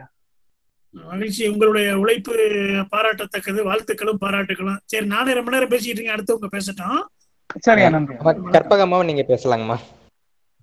ஐயா வணக்கம் ஐயா. ஆமா சொல்லுங்கம்மா. ஈன்ற பொழுதில் பெரிதுவக்கும் தன் மகனை சான்றோன் என கேட்ட தாய் மட்டும் இல்ல ஐயா, நீங்களும் தான். கேட்ட எங்களுக்கே இவ்வளவு சந்தோஷம்னா அப்ப வளர்த்தெடுத்த வார்த்தெடுத்த உங்களுக்கு எவ்வளவு மகிழ்ச்சியாக இருக்கும். நான் பேசணும்னு நினைச்சதெல்லாம் ஐயா பேசுனாங்க. கூடுதலா புதிய ஒரு தகவல், அவர் வந்து 12 மாதங்கள்ல நடைபெறுகின்ற இந்த விழாக்களை சொன்னாரு. நான் இன்றைய நிகழ்ச்சியும் அழகா நூலா வெளியிடுங்கன்னு ஐயா யூடியூப்ல பதிவிடுங்கன்னாங்க. ரொம்ப அற்புதமா இருந்ததுங்க ஐயா. உங்களுடைய அரிய அந்த தேடல்களை முறைப்படுத்தி செம்மைப்படுத்தி அத வடிவமாக்கி இறைவனே அந்த கோட்டு வடிவத்தில் வந்து அமர்ந்தான்னு சொல்லும் பொழுது நம்முடைய உழைப்புக்கு கிடைத்த அங்கீகாரமா ஒரு திருப்தியா அதை நான் பாக்குறேன். ரொம்ப அற்புதமா இருந்ததுங்க ஐயா. இன்றைய பொழுது அதிவியா சொன்னா போல ரொம்ப இனிமையா, ரொம்ப பயனுள்ளதா, நிறைவானதா ஆக்கின பெருமை வந்து நிச்சயமாக இந்த பைந்தமிழ் இலக்கிய பேரவைக்கும் அதனுடைய முக்கிய காரணகர்த்தாவாகிய உங்களுக்கும் போய் சேரணும்னு நான் நினைக்கிறேங்க ஐயா. உங்களுடைய பணி தொடர வாழ்த்துக்கள். அதிவீரா, மனம் நிறைந்த வாழ்த்துகளும் பாராட்டுகளும். நன்றி. ரொம்ப நன்றிங்கம்மா. நன்றிங்க.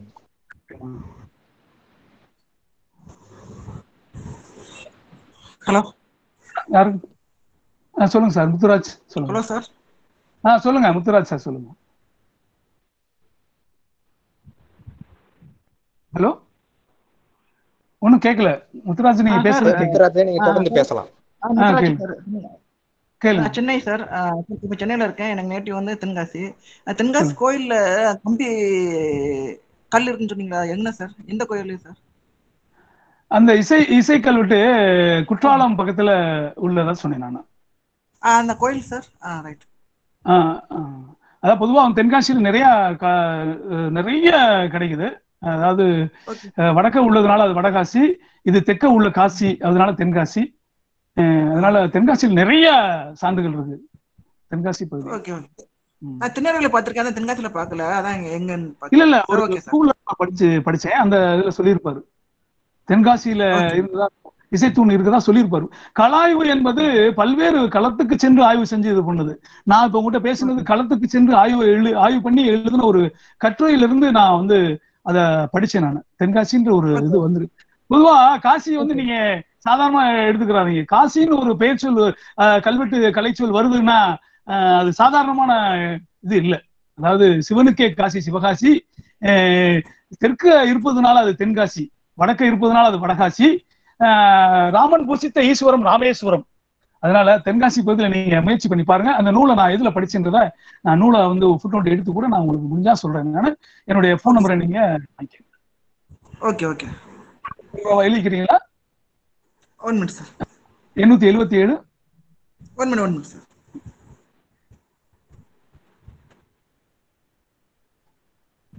பழைய கும்பாபிஷேகம் 877 83 23 112. Okay sir. பழைய கும்பாபிஷேக மலர்ல நீங்க பார்க்கலாம். அதுலதான் நான் எடுத்தேன். Okay okay okay okay. சரி சார். Okay, thanks. நன்றி நன்றி. ஐயா, ரொம்ப மனம் நிறைந்த மகிழ்ச்சிங்க. நன்றி நன்றி. நம்ம எப்பயுமே நம்மளுடைய நிகழ்வுகள் 1 மணி நேரம் தான் இருக்கும். ஆனா 1.5 மணி நேரத்திற்கு மேல கடந்து 1.25 மணி நேரம் ஆயிருச்சு. இருந்தாலும் நண்பர்கள் வந்து இன்னும் தகவல் கேட்டுக்கிட்டே இருக்காங்கன்னு நினைக்கிறேங்க. அந்த அளவுக்கு உங்களுடைய உரை வந்து ரொம்ப சிறப்பா அமைஞ்சது. உங்களுடைய மாணவன் என்று சொல்லிக் கொள்வதில் நாங்கள் பெருமிதம் கொள்கின்றோம் ஐயா. ரொம்ப மகிழ்ச்சியா, ரொம்ப மகிழ்ச்சியா. இந்த நிகழ்விற்கு முறையாக நன்றி நவில வருகை தரும்படி என்னுடைய அன்பிற்கினிய சகோதரர் தெய்வம் அவர்களை அழைத்து மகிழ்கின்றேன். தெய்வம் நம்ம ஸ்டூடெண்ட் ஐயா? ஆமாங்கய்யா. ஆஹா, பரவாயில்லையே, நம்ம மாணவர்கள்லாம் ஜொலிக்கிறீங்களே. வாங்க தெய்வம், சொல்லுங்க.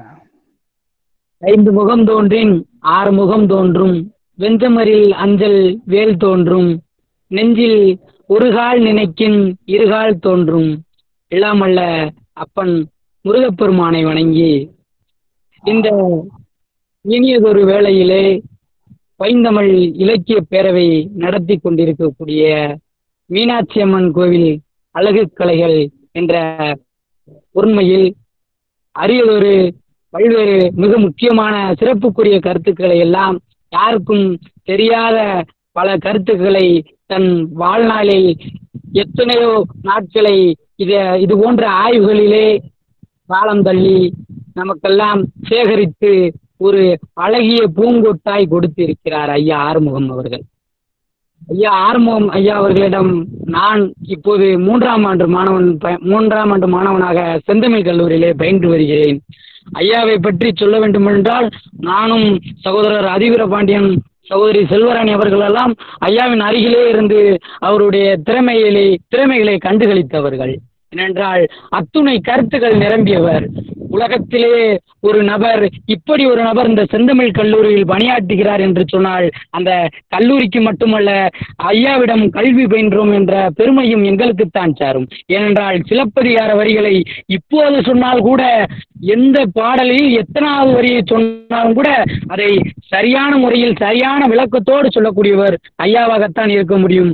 அதனால்தான் காவல்துறையிலே பணியாற்றி விட்டு குடும்ப சூழ்நிலையின் காரணமாக காவல்துறையில் பணியாற்றினாலும் கூட தமிழின் மீது கொண்ட தனியார காதலினால்தான் தமிழ்துறையை தேர்வு செய்து மதுரை 4ஆம் தமிழ் சங்கத்தில் உதவி பேராசிரியராக பணி வாய்ப்பு கிடைக்கப்பட்டார் என்று சொன்னால் ஐயாவினுடைய புகழ் என்பது, அவருடைய பேச்சாற்றல் என்பது இந்த தமிழ் இலக்கிய உலகிற்கு தேவைப்படுகின்றது.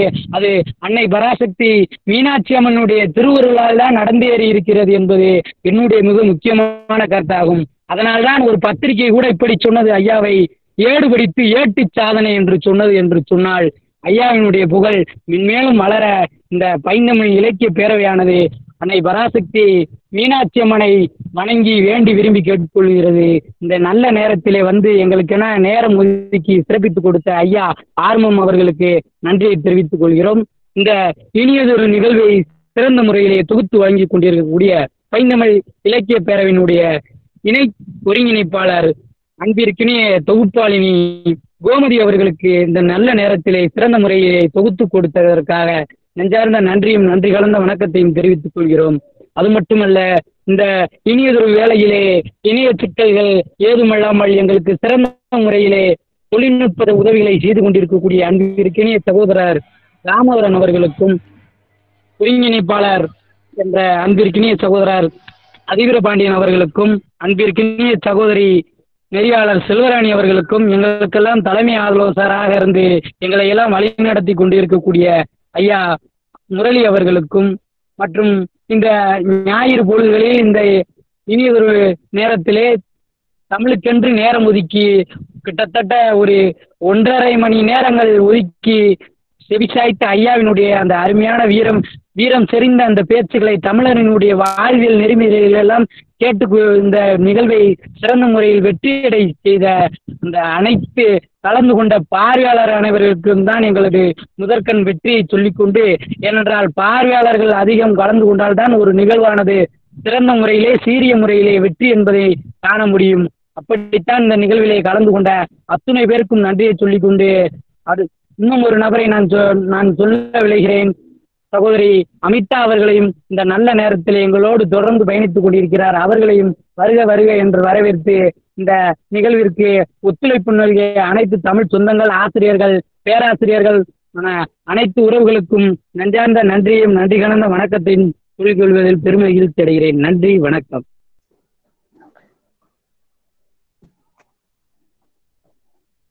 அதே